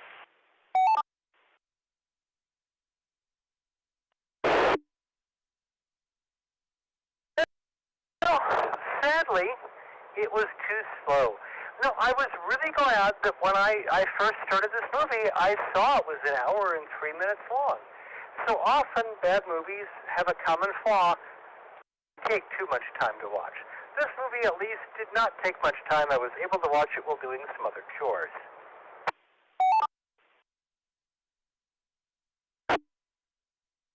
And it certainly excelled some of our recent exploitation movies.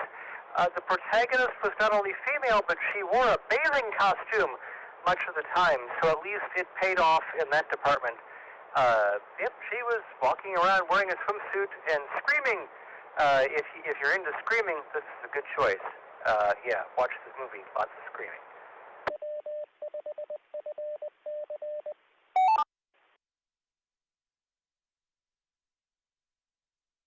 Interestingly, the plot turns out to be scientifically incorrect.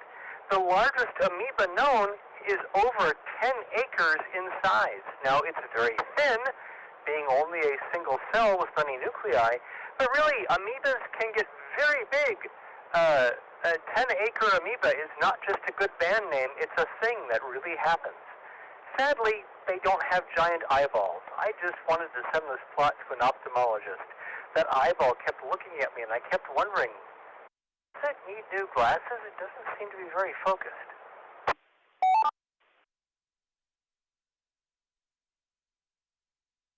Not very focused is a good description of the plot.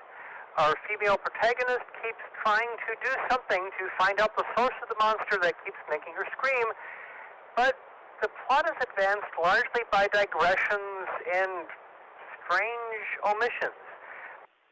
The male protagonists just announced they're going to La Paz, which is a landlocked city in Bolivia. They're marine biologists. Why are they going to La Paz? She just has this infinite vacation that lasts for weeks and weeks. She's determined to find where the sea monster is coming from. She interviews people, and she doesn't even mind when they let all the air out of her air tank. I guess I'll just forgive you. I'm too busy to actually think about how this is getting a very Twilight Zone plot. So there were some actually pretty good opportunities for some rising tension there with Is Everyone Against Me? But they were omitted because it's an Afterglow movie. NT5TM.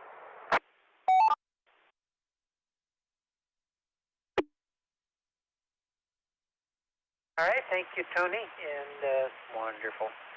Okay, this is KE5ICX. We are talking about Monster from the Ocean Floor from 1954, Roger Corman, very first magnum opus. So next up is Jay, KG5BZW. You are next. After that is Chris, K0FER. So Jay, tell us, what did you think about the plot for Monster from the Ocean Floor?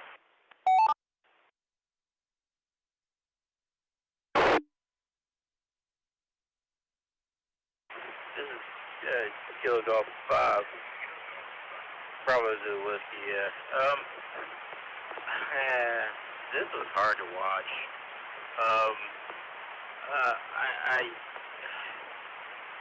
I don't know. I feel like if I'm going to watch a movie, I don't like to watch with chores or anything, because like, even the most, sometimes they'll say something dumb or whatever, but I want to know if it's exactly the dumb thing I thought they said. So about the only way I could make it through this film was to watch it at like 1.5 speed, except for in certain parts, and then come back to it, because it was just, the whole thing just was dreadful. Yeah, some movies are fine, and, you know, they're stupid, and you can comment that they're stupid, and you know it's stupid, but they're not irritatingly stupid. This is, I think the quality of Roger Corman films is that they are irritatingly stupid, for me anyway. Yeah, I mean, you did something very suspicious to my air supply, and I'm just going to forgive you. Yeah, that stuff like that. Just, they had enough, well, the characters, not plot, but, you know, they had enough interesting characters that they could have done something with this, but I don't know. I kind of also hated the fact that, you know, we had all these kind of nice film shots, but of course it's not in color, and just, I don't know if how often underwater scenes were filmed in the 50s and beforehand. So like, would the 50s audience enjoy that? Maybe. I just kind of feel robbed of the lack of color, though, because, you know, those would have been some pretty decent shots if they could have actually recorded it to film in color. Other than that, I don't know. I'm actively trying to forget this film, and I accidentally forgot where my eyeglasses are, which I was looking for before you got to me, so I think I'm going to go back to doing that. Thank you, Bob BZW.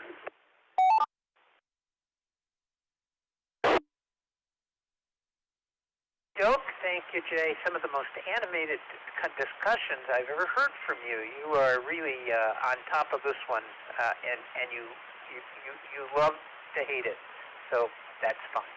Next up is Chris, K0FER. Chris, you get to tell us about plot, and then after Chris is Bill and 5BB. But we're going to start with Chris.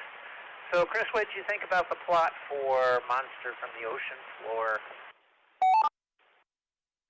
The plot wasn't that great, as everyone else has said. My main contention, though, is how Julie was this walking Darwin Award candidate who starts off by scoffing at this kid's entire life experience with the deadly sea based on her one-week vacation and vast experience as an appliance saleswoman.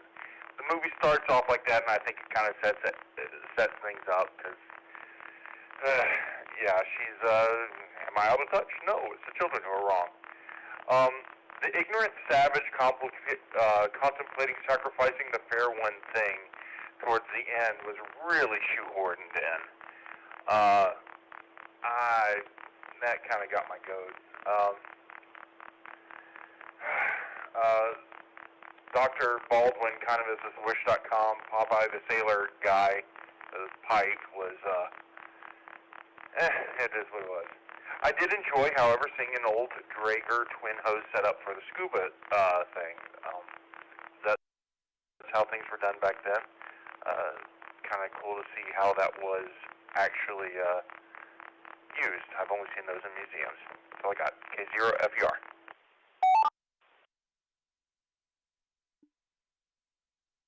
All right, thank you, Chris. Good comments. Next is Bill, N5BB. Bill? Okie dokie. This is Inside BB. Well, as Tom said earlier, the movie, animated, the movie wasn't horrible. It definitely wasn't good. Wasn't would say most of it wasn't horrible, but it wasn't good. The writing wasn't completely horrible, but it definitely wasn't good. Photography also, for a movie from 1954, wasn't completely horrible, but it wasn't good. So this is kind of like some other Roger Corman movies, right? I mean, there's something that wants us to maybe look at it, I mean, and not just throw it away. And I agree, it wasn't too long. I agree with Tony. You know, I mean, I could put up with it for an hour.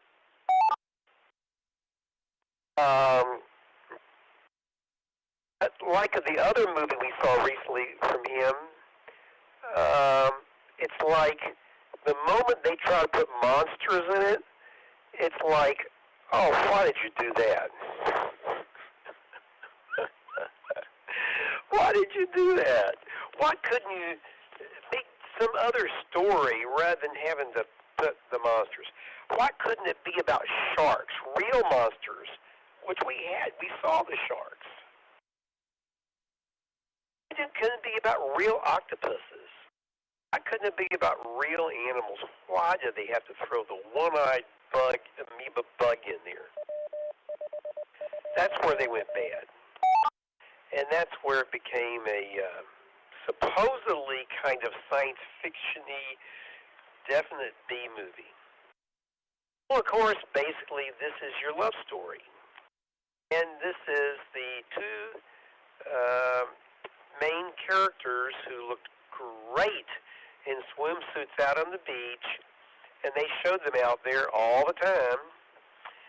And to me, Julie, she wasn't completely stupid. As everybody else said, she did stupid things, if that makes any sense.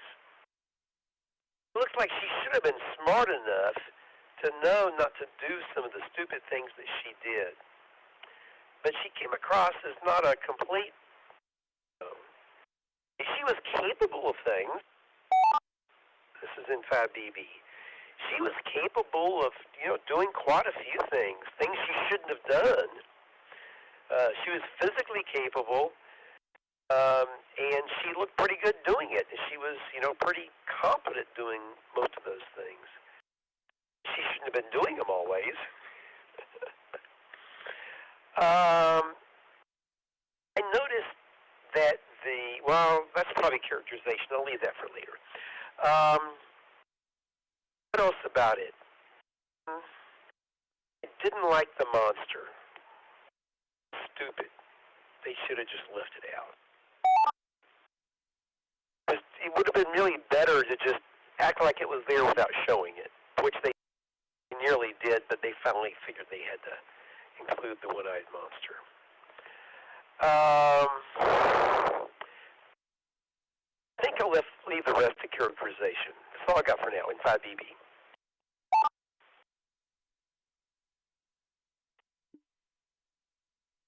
All right, very good. Thank you, Bill. This is KE5ICX. Tonight's movie is Monster from the Ocean Floor. Roger Corman, first effort magnum opus. I will take additional check-ins if you'd like to join us this evening. Please come now with your call sign, your name, and did you see tonight's movie? That is optional. You don't have to have seen it. Only be able to regret the possibility you might see it in the future. So come and join us. Please come with your call, your name, and did you see the film? November 5 Sierra, Quebec Alpha, Ron, no.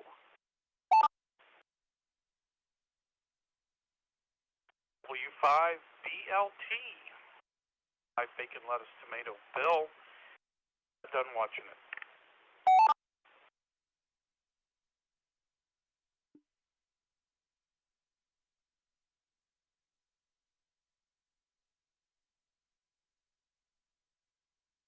Okie dokie, we picked up two more. We got Ron, N5SQA, and we got Bill, W5BLT.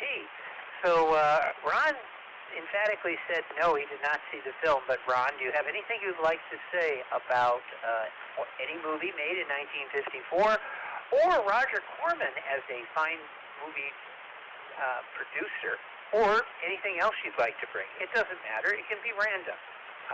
Maybe just cobble a few words together. It doesn't matter in any order, whatever you want. What do you got for us this evening?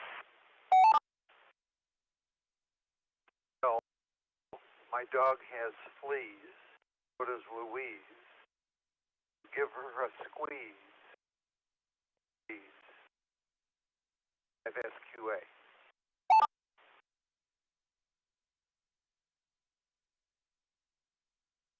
See, I knew you had it in you. You had something to bring, not much, but a little bit.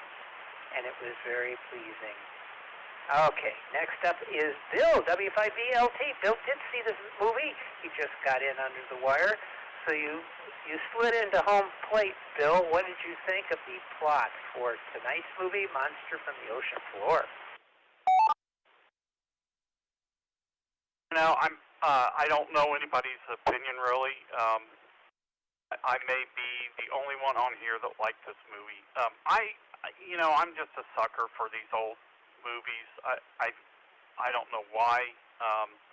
It's just fun to watch. Probably because growing up as a little kid, I used to be up late on Friday nights, and we had this guy, Sammy Terry, on that would show these types of movies. And so, interestingly enough, I think at the time period it was written, people were afraid of what radiation would do, and there was all this concern on stuff. So I thought they kind of played that up and didn't really get to see the monster until at the very end, so they kind of built that up. Yeah, it was very simplistic on the plot. We've seen that type of plot before, but I just thought, it was just a fun kind of movie. Obviously not much to it, but, it was his first time out, so give him a little bit of a break there. So that's all I have on the plot, W5BLT.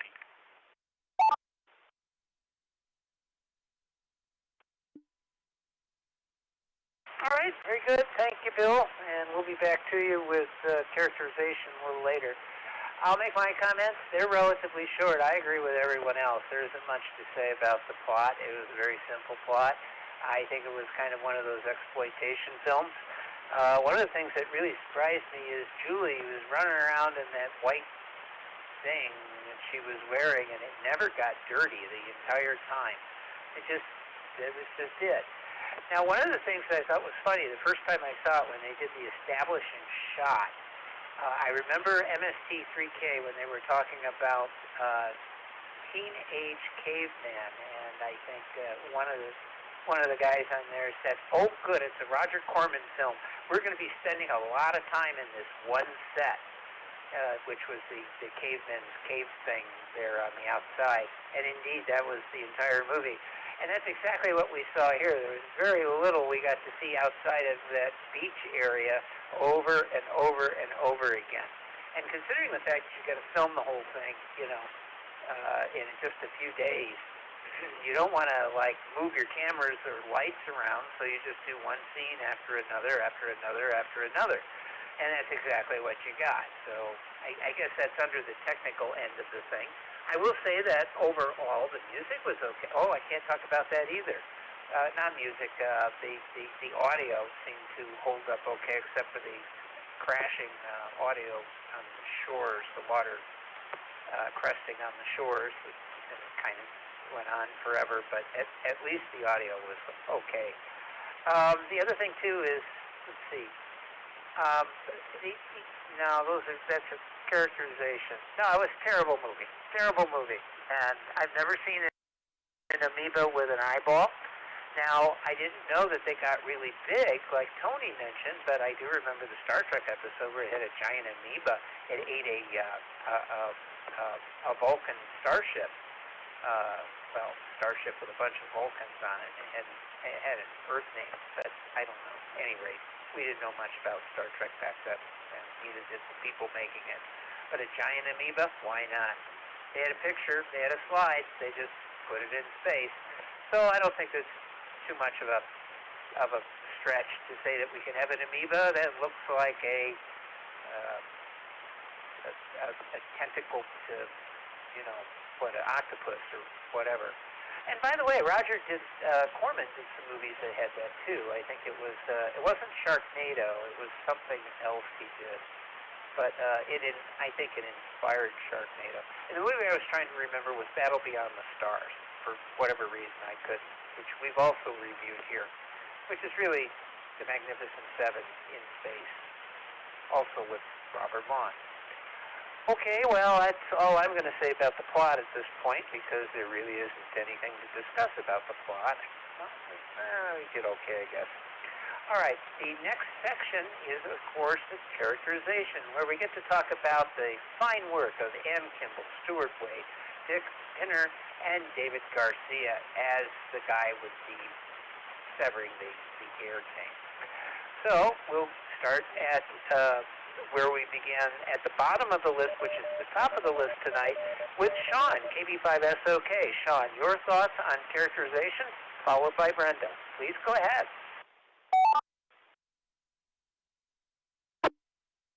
Yeah, this is KB9SOK.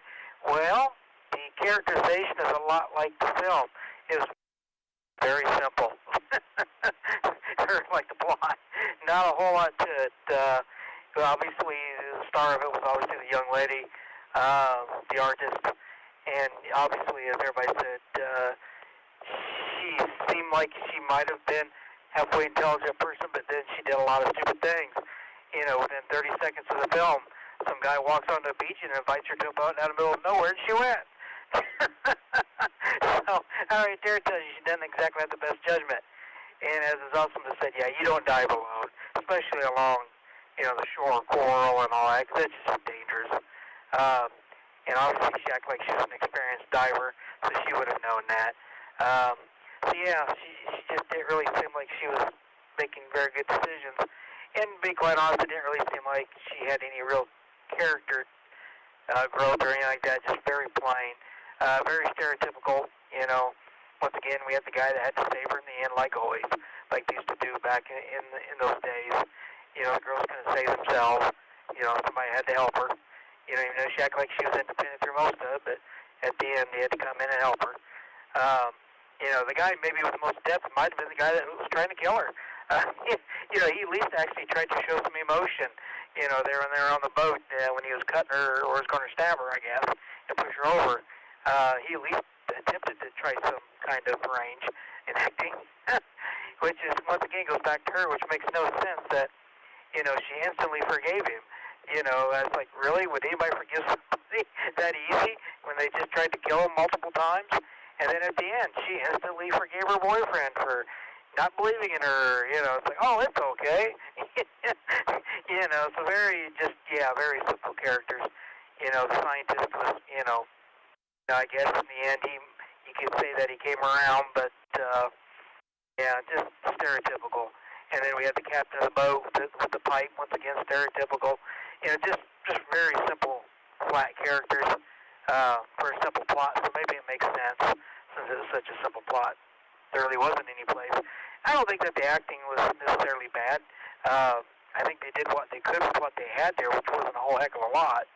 So, you know, maybe our most in-depth character was the octopus, or, I'm sorry, not an octopus, but, or maybe the kid at the beginning talking about his mother passing away. But, anyway, yeah, not a whole lot on the characterization there. I guess we'll save the music and special effects for the next round, since it seems to be going pretty quick. Back to net, KB9SOK.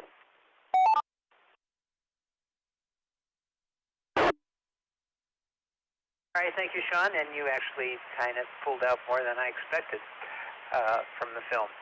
Let's see, next up is Brenda, WB5OZL, and then it's Tony, NT5TM. Brenda, your thoughts on the characterization for Monster from the Ocean Floor, from KE5ICF. This is WB5OZL. Well, I thought the characters were pretty boring and cardboard and one-dimensional, except the woman who was spectacularly stupid and foolish. And the guy kept trying to kill her. I thought that was you know, it almost went into the surreal. You know, he really obviously liked her and was attracted to her, but then, you know, yeah, I had to kill her, and without even hardly thinking about it. So that was kind of bizarre to me. And the old woman that egged him to kill her, that was strange as well. I thought, well, they've been living here for a while. They must have, how many people have they sacrificed to this monster? And how does this exactly work? You set them on the beach and the monster just knows to come up and get them? Just not real sure about that. This isn't about characterization, but I was really kind of troubled about the fact that they kept talking about the Bikini Atoll tests, atomic tests, which I don't think was anywhere near the location of this movie, which was in Mexico. I don't remember which side of Mexico, which ocean it was in, but either way, it's really long way from the Bikini Atoll. And if you buy into the idea that that radiation could create a monster like this, why just one monster? Why wouldn't there be like a whole species where all of them were monsters like this? That just, to me, it doesn't make any sense for the radiation to single out one creature and make a monster out of it. But that's real common in these kind of movies. Well, we could just bash this woman endlessly. You know, technically she was reasonably bright, but she did so many stupid things. You just couldn't imagine what she was going to do next. It was actually kind of fun to watch. It's like the teenagers at the camp going outside when they hear a noise. Well, they said, I read that Roger Corman had a part in this, but I don't know which one it was. That would be interesting. He is, by the way, still around. He's 96 years old. And I don't think he's making movies still, but he really has a great history. He's the king. I think he just made a religion out of bringing movies in on a very, very low budget. There's just lots of stories about how he did that, how he traded things and bartered things and got free things. And he was a master at these low-budget films. All right, back to net, WB5LZL.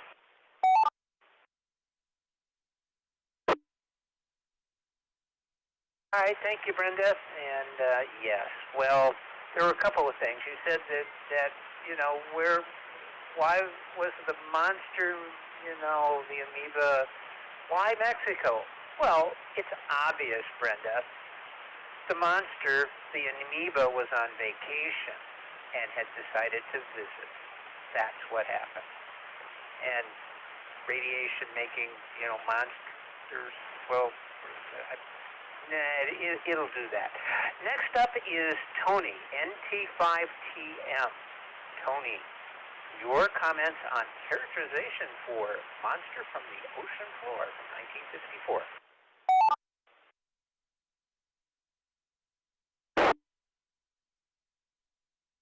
Thank you, Tom. Thank you, Brenda. Yeah, I think they really missed a lot of opportunities to create radiation-derived characters. There should have been a whole army of radiation-created monsters, each of which always had a prime number of eyeballs. 1 eyeball, 3 eyeballs, 5 eyeballs, 7 eyeballs. Who knows, but always a prime number because radiation works that way.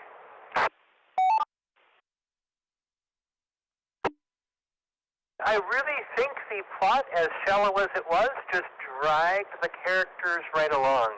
You know, I have to go on another dive here, and you've tried to kill me several times, but I'm not allowed to care. So my character is subordinate to the plot, as sad as that is. I think that was true of all the characters. There was also, you know, a fair amount of caricature. I sit here by the seashore drinking tequila because I'm a local native character. I'm blonde and always wear a swimsuit because I'm another kind of character. I'm a stereotype. Which stereotype are you?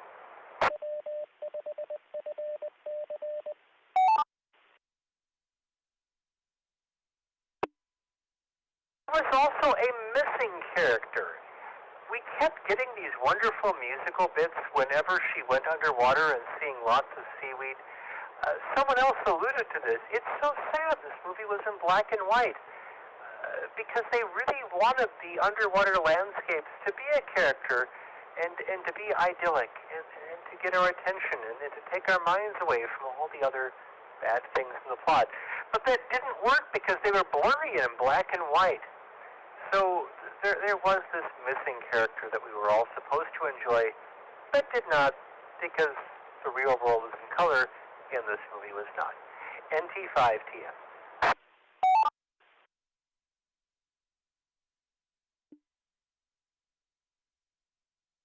Thank you, Tony. And, whenever she went underwater, I think they added music. Now, they did have some musical score. They had some sort of orchestra, or they had, I don't know, maybe they found track music somewhere. But, whenever she went underwater, they would play, and this is, I know this is in another section, but they had an upright piano, and it was out of tune. So they dragged off the street and said, here's $20. You want to improvise? I need about 15 minutes of music. It's got to sound like somebody's underwater. That doesn't surprise me at all. Okay, that's all I'll say on that one. Next, Jay, KG5BZW. Jay, your thoughts on the characterization, followed by Chris, K0FER. So, Jay, go ahead.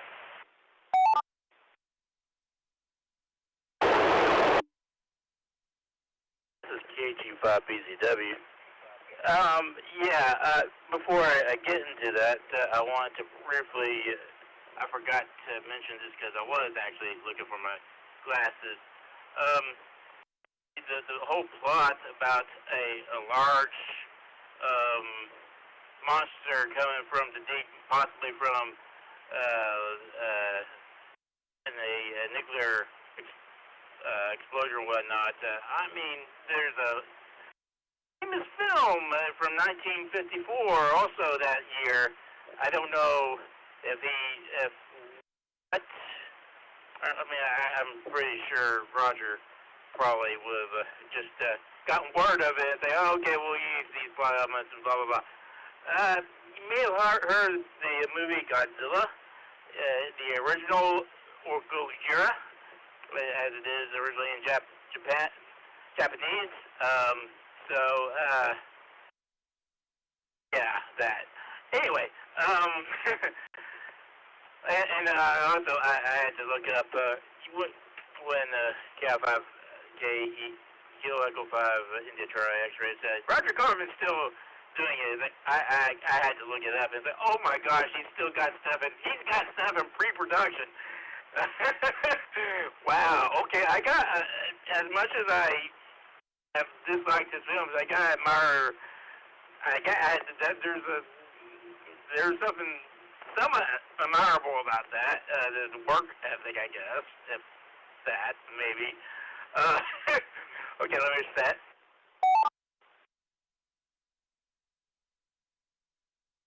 Other than that, I don't know if there's anything I really can say. The woman's stupid. The bit about they have to sacrifice the most first. Well, how the heck is the monster supposed to know who's the most first? What if the most first is, they offer the most first they have, and the monster isn't pleased with that? Or what if they offer the next to the first? It's so dumb and obviously added. Granted, that's a plot point, but whatever. Actually, I liked that character until the elderly character, until they made her say that, and I was like, oh, really? Really?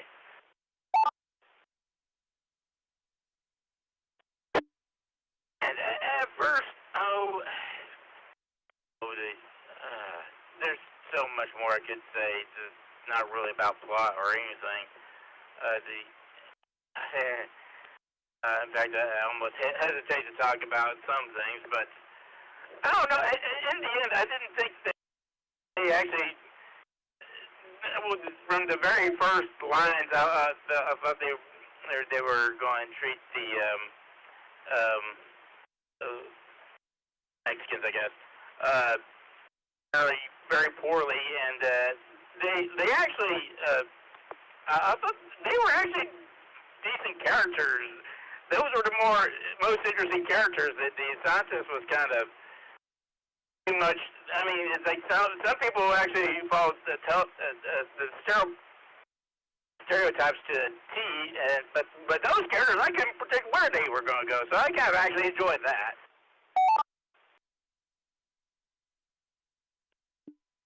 Other than that, I don't know what else to say. I'm going to end on that. KG5BDW.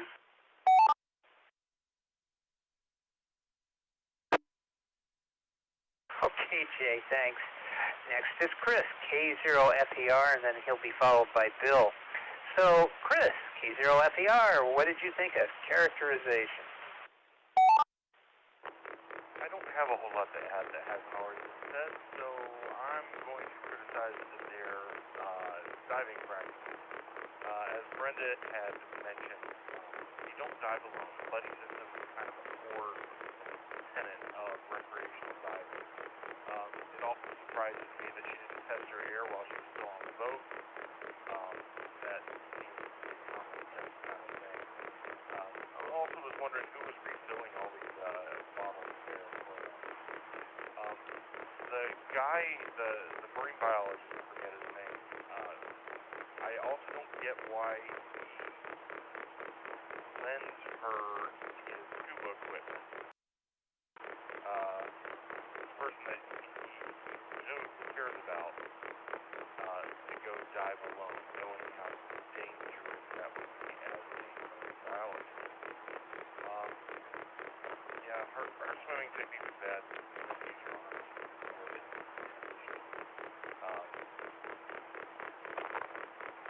I just hope nobody emulates their practice.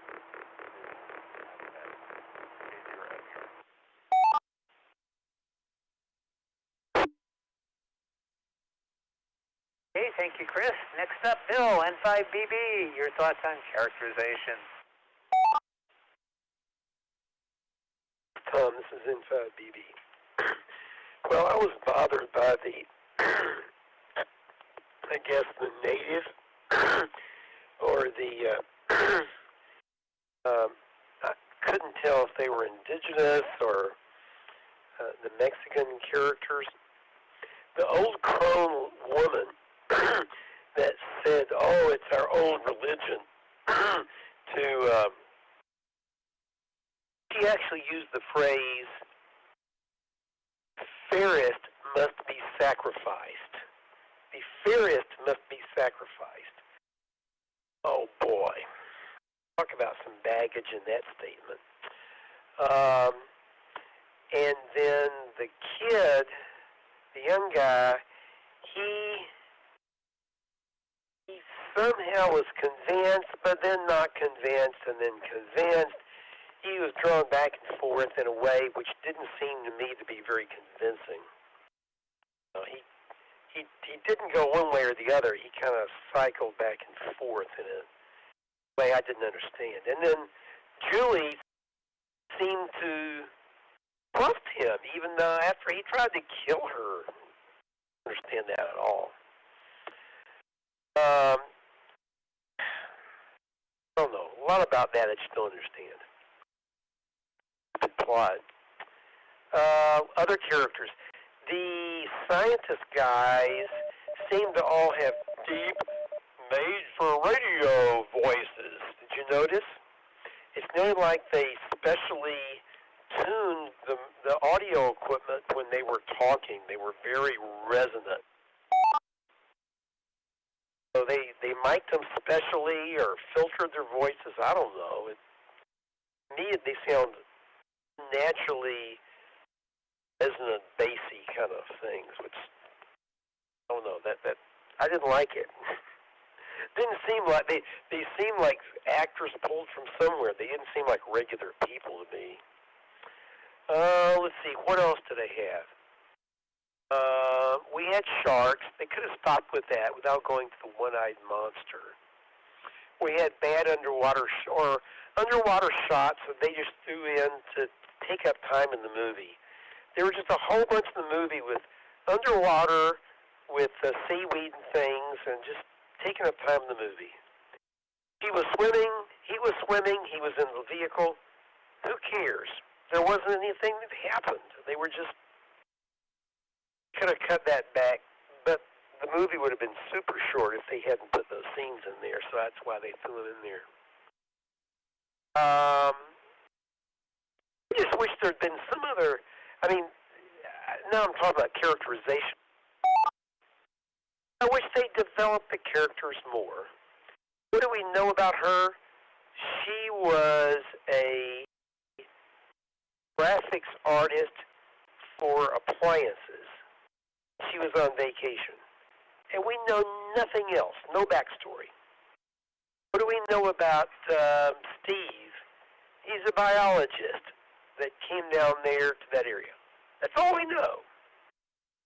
And we just don't know a lot else about them. And they could have spent some time doing that, you know? And that would have made it more enjoyable. But no. They just had to get out there, and she had to tempt the monster until it... First, she tempted the sharks, and that should have taught her. But no. And then the kid actually put blood into the water to try to attract everything. I mean, crazy. I don't know.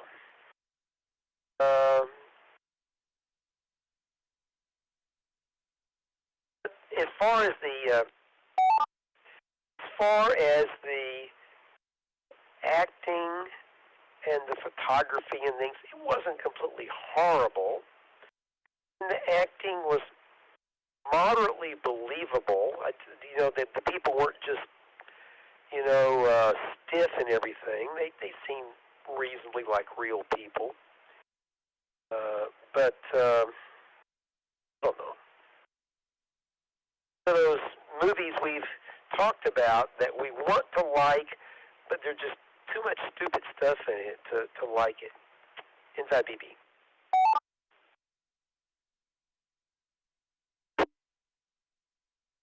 Okie dokie, thank you, Bill. And let's see, next is Ron. I don't think Ron has anything, but if you're out there, Ron, I have a feeling you may have turned in. If you got anything for us, please come now.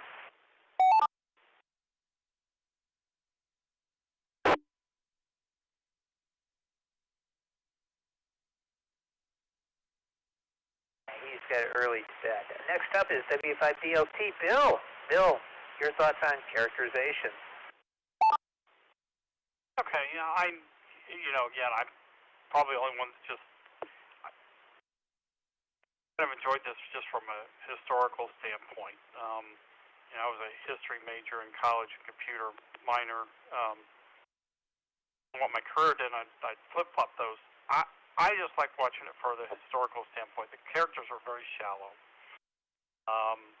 But, I kind of imagine, okay, what were people looking for? They went to the drive-in, and that was just getting out of the house and things like that. So I think, the characters are, I don't know if one-dimensional would be the word, but yeah, Julie kept doing really dumb stuff. I did think it was interesting when they were talking about the dinosaur egg. I, for some reason, thought of Jurassic Park starting then. But anyway, it was just interesting how they kind of worked that in. And I noticed the audio of the two scientists. I'm glad, I think it was Bill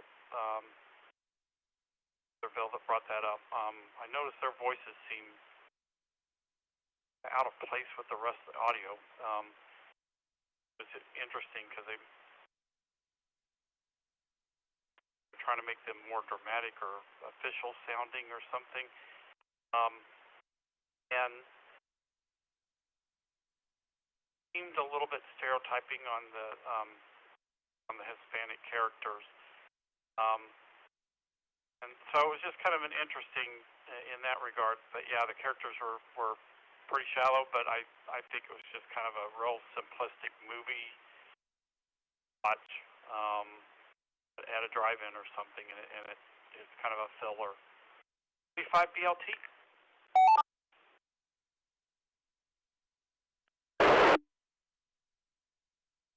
Okay, thank you, Bill. Do we have any additional check-ins? Tonight's movie is Monster from the Ocean Floor from 1954. Kilo India 5, Kilo Whiskey Golf Cruise, Arlington. Yep, saw the movie.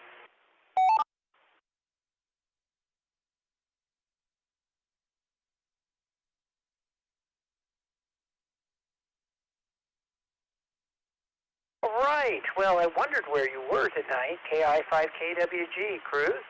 I'll tell you what. You get 2 rounds on this one since you're tardy. You can talk about characterization and the plot. So have at it, my friend.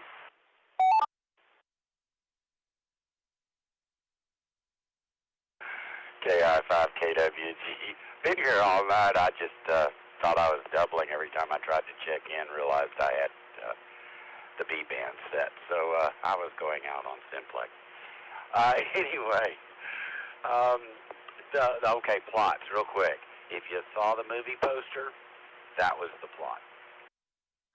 Characterizations, like Bill said, I was struck by the voices. I have a note here about outdoor dubbing with studio voices was annoying.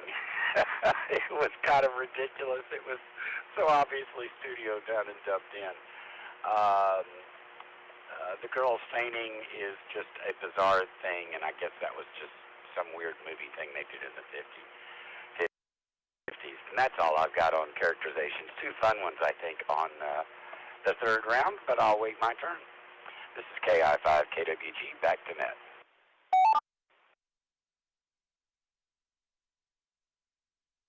All right. Well, thank you, Cruz.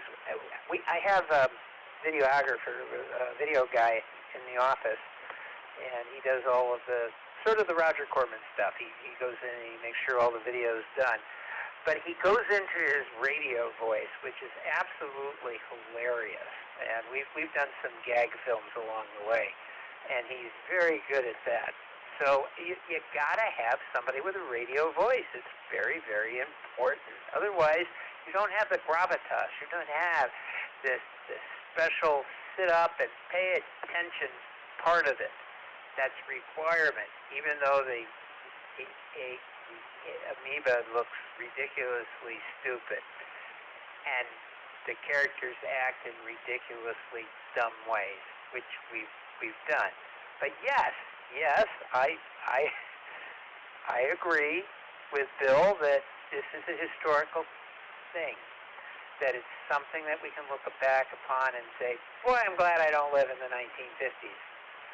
So, and I only lived in 2 years of the 1950s, and I don't remember anything about them except through movies.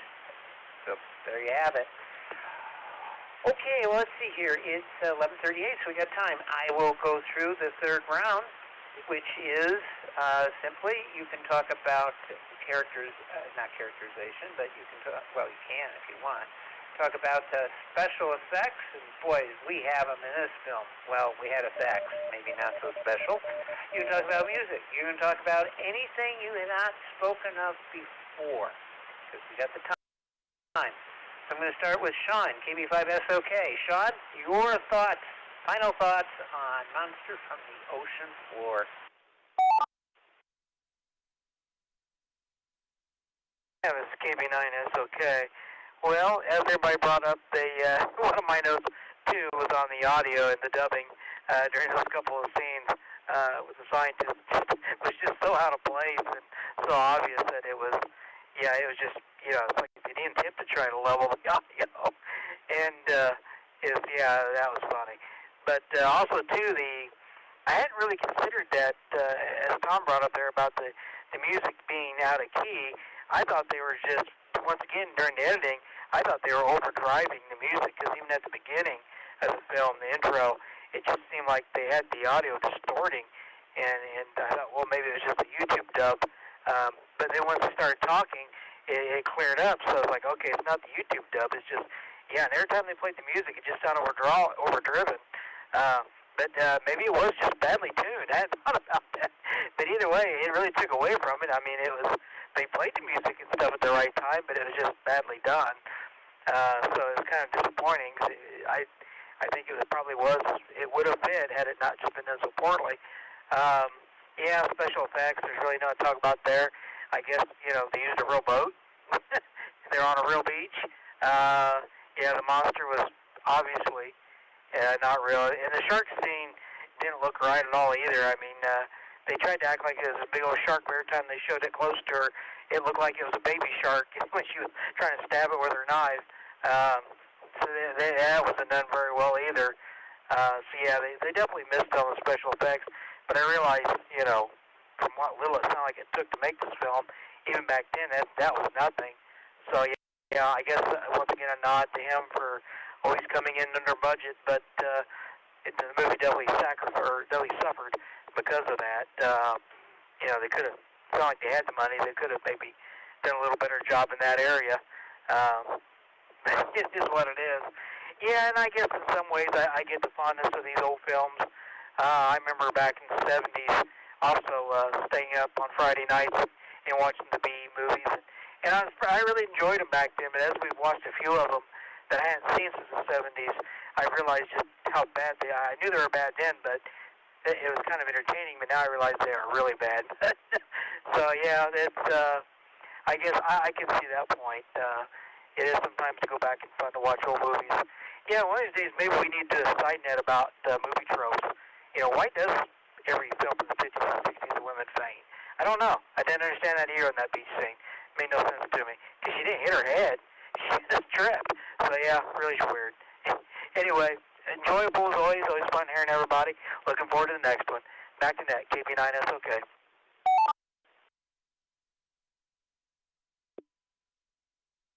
All right, thank you, Sean. And next up is Brenda, WB5OZL. Your final thoughts. Anything you want. Special effects, not so special effects, music, something you forgot. Go ahead. WB5OZL. The music was not too bad, although I thought it was a little overdramatic at times. Oh, golly, I just don't have too much more to say. I've just about said it all. But boy, I tell you, this is, typical of the whole genre of Roger Corman films. And he was very, very successful at it, and he likes to say, I made 100 films and never lost a dime. And that's true. He really knew how to bring it in under budget. I just wonder what the cost differential is between making a film in color and in black and white during that era. I remember back then, if a movie was in color, they highlighted that in their promotions, Technicolor or whatever they call. There were several names for color films, and often your decision on what movie to see hinged on whether or not it was in color or black and white. Color was just so much more enjoyable, but everything I've seen of his, well, I don't know. I know I've seen a lot of them, and they're all black and white. Maybe he moved to color later on as it got cheaper. But, okay, I'm going to stop there. WB5OZL, back to that.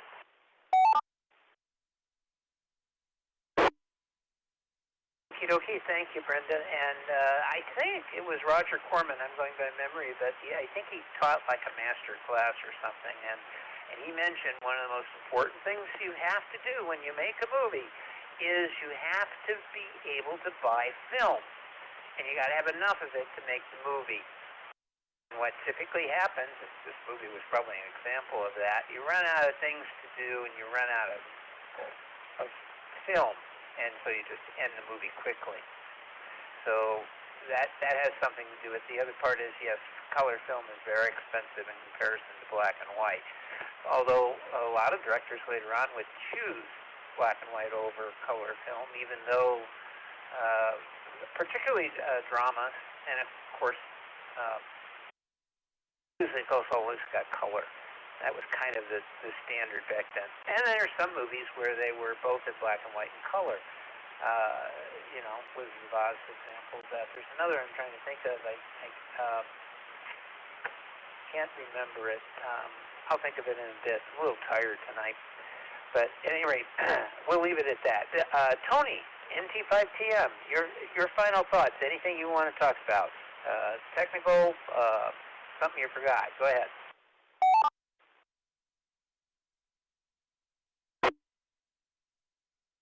Thank you, Tom. I'd like to thank Sean and Cruz for mentioning the bizarre audio that figured repeatedly in my notes. Like, what are these people doing? Screaming in a basketball court? They're supposed to be having an intimate conversation. Why do they sound like that?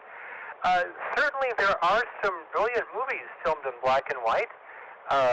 You know, Schindler's List won an Academy Award for that.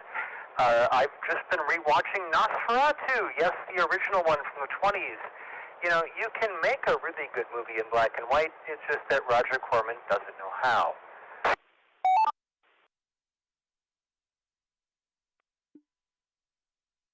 I think the hardest part of any movie is finding a good story. Why did you think it was worthwhile to film this as opposed to something else, a day in the life of a cab driver? Why did you film this and not some other thing? Why should we watch? That's always the hardest sell, whether it be for this or The Creeping Terror or so many other very slow black and white science fiction films. You know, if any of this stuff had been real, it would have been, you know, the front page of World News, and we would have all heard about it. But we didn't. So you've already got that going against you. Why should we care? Roger Corman could finish on time, but that is one question he could never answer. NT5TM.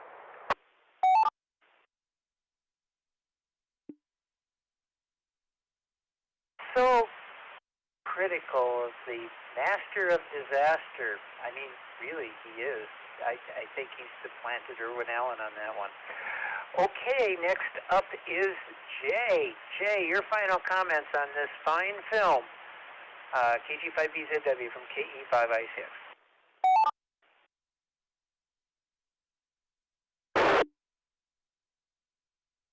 It's KG5BZW.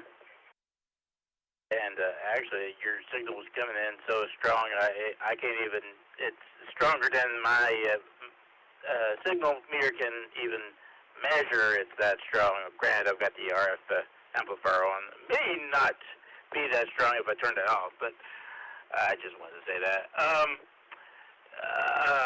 Just interesting, the radio effects. Yeah, I don't know.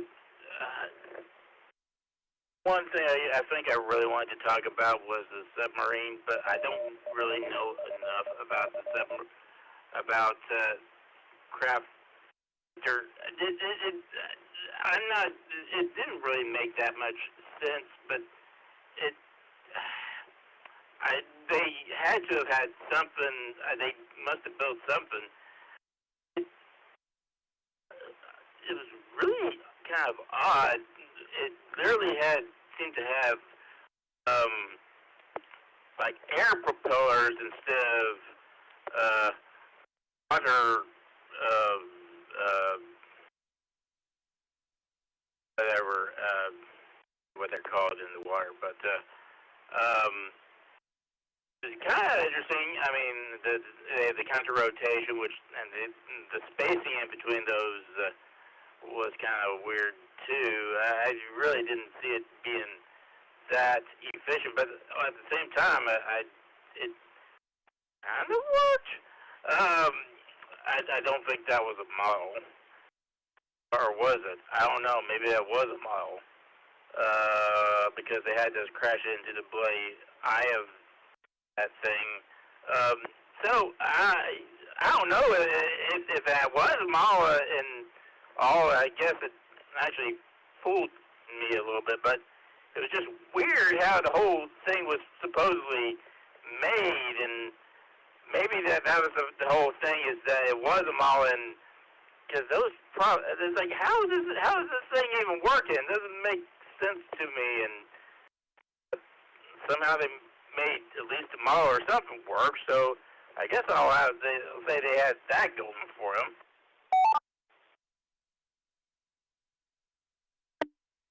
I don't know anything else. The monster was just kind of silly, and yeah, it had a human iris. I had a human iris and human-like iris instead of just, the only thing I can think of is I know it seems like some paramecium have a light-sensitive organelle, which maybe they were trying to copy for that or something. That's paramecium, not amoeba. So I don't know what the heck that was all about. And it was amoeba. Amoeba don't look like fake squid octopus things. It was just dumb.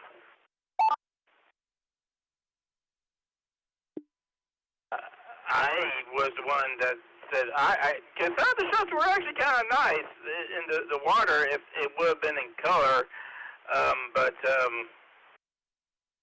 yeah, it's.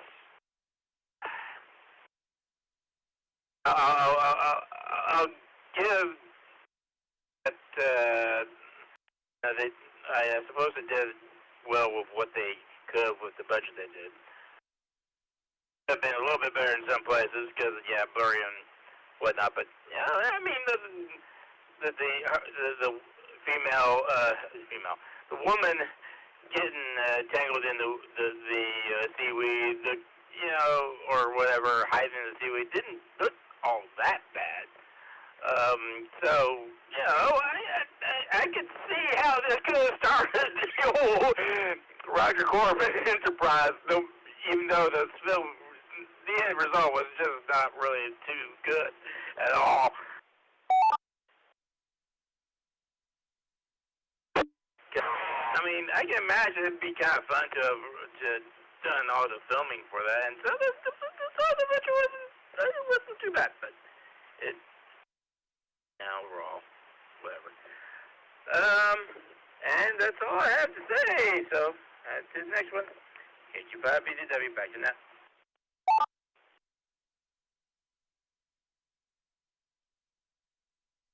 Okay, thank you, Jay. Thank you for your comments. Next is Chris, K0FER. Your final comments on this fine film.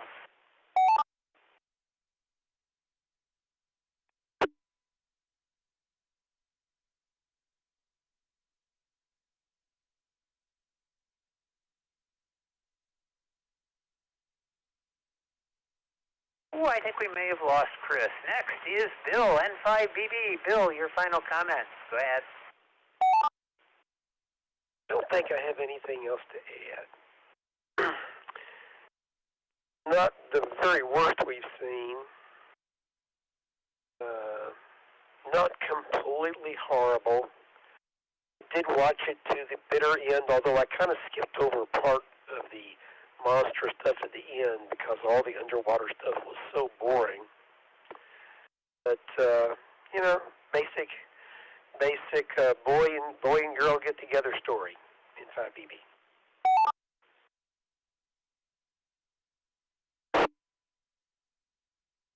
Okay, thank you, Bill. And that brings us down to Cruz, KF5KWG. Your final comments. It's all you. Go ahead. From KE5ICX. Oh, wait a minute. Wait. I did. No, I got it. No, that's correct. Go ahead, Cruz. Sorry. Hang on a second. I'm looking at my notes here.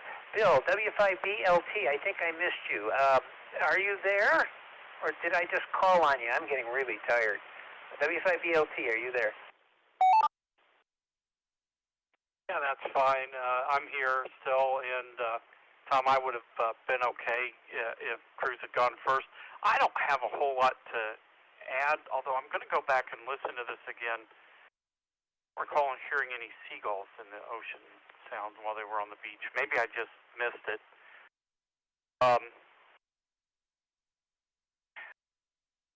Yeah, I can't even think of the sound of the music, which I know we've talked about before, but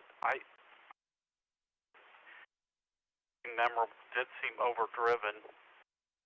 And then the other thing, not really any sound effects like that really stood out, like for the sub or anything like that when they were underwater. So I don't know. It was just again, from a historical standpoint, I always like these kind of movies, but yeah, not a whole lot there. It was fun, and thank you as always for doing the net. W5BLT.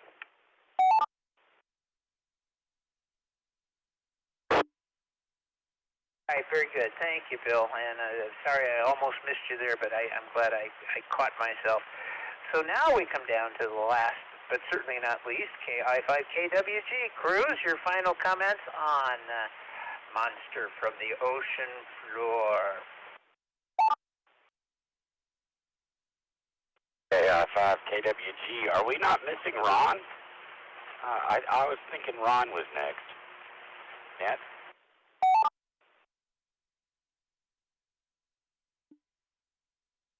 No, I can ask. He gets cranky and he goes to bed, so he may not be up. N5SQA, you're being called out. Are you there?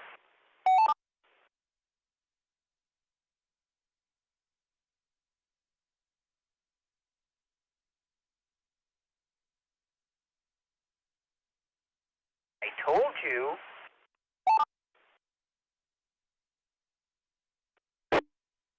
Kilo India 5, Kilo Whiskey Golf. I stand corrected, Tom. All right. As a teaser, there's a neat link to Bill's presentation on Skynet in here. I just knew he was going to mention it.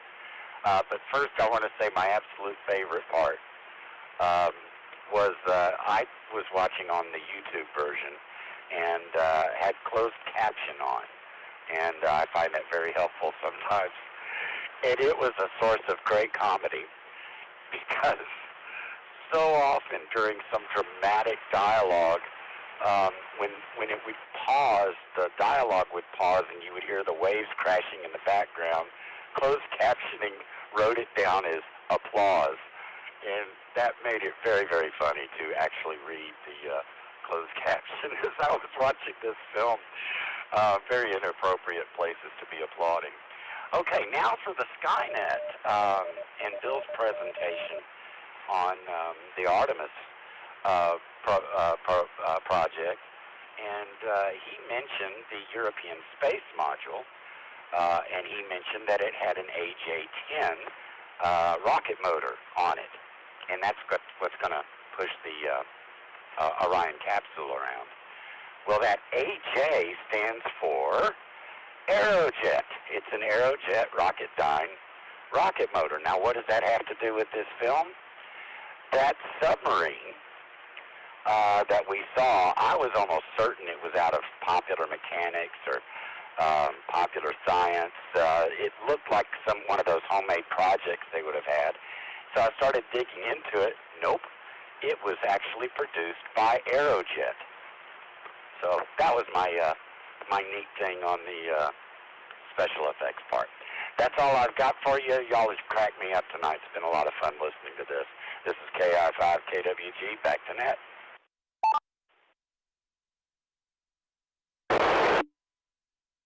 Very good. Thank you, Cruz. And yeah, I heard Bill's presentation on that, obviously, and also just to let you know, the AJ-10 is a heritage rocket type, although there's been many generations. The AJ-10 was also the SPS engine on the Apollo command module, doing very much the same thing. By the way, come to the Frontiers of Flight Museum, you will find an AJ-10 flight tested on display hanging from the ceiling. Okay, so next week's movie, I was checking it because it was a more contemporary movie, and towards the end of the month and beginning of the next month, they drop out. This one did as well. I was originally going to do Starman, however, it's not available. So instead, I think we're going to do something kind of fun. We're going to do Bill and Ted's Bogus Journey. That should be a lot of fun. So that'll be next week's movie. I'll get this stuff sent out to you with the links, and we'll do this again. All right, I'm going to close it out. Go back and watch one of my favorite Lost in Space, one of the second seasons when they're actually in space. And I can't remember the name of the episode. What was it? The Mechanical Planet or something? I don't know. It's great. They're singing, so maybe it's a musical. See you all next time. Thank you. It was good net. See you next week. This is KE5ICX. I'm clear. Bye.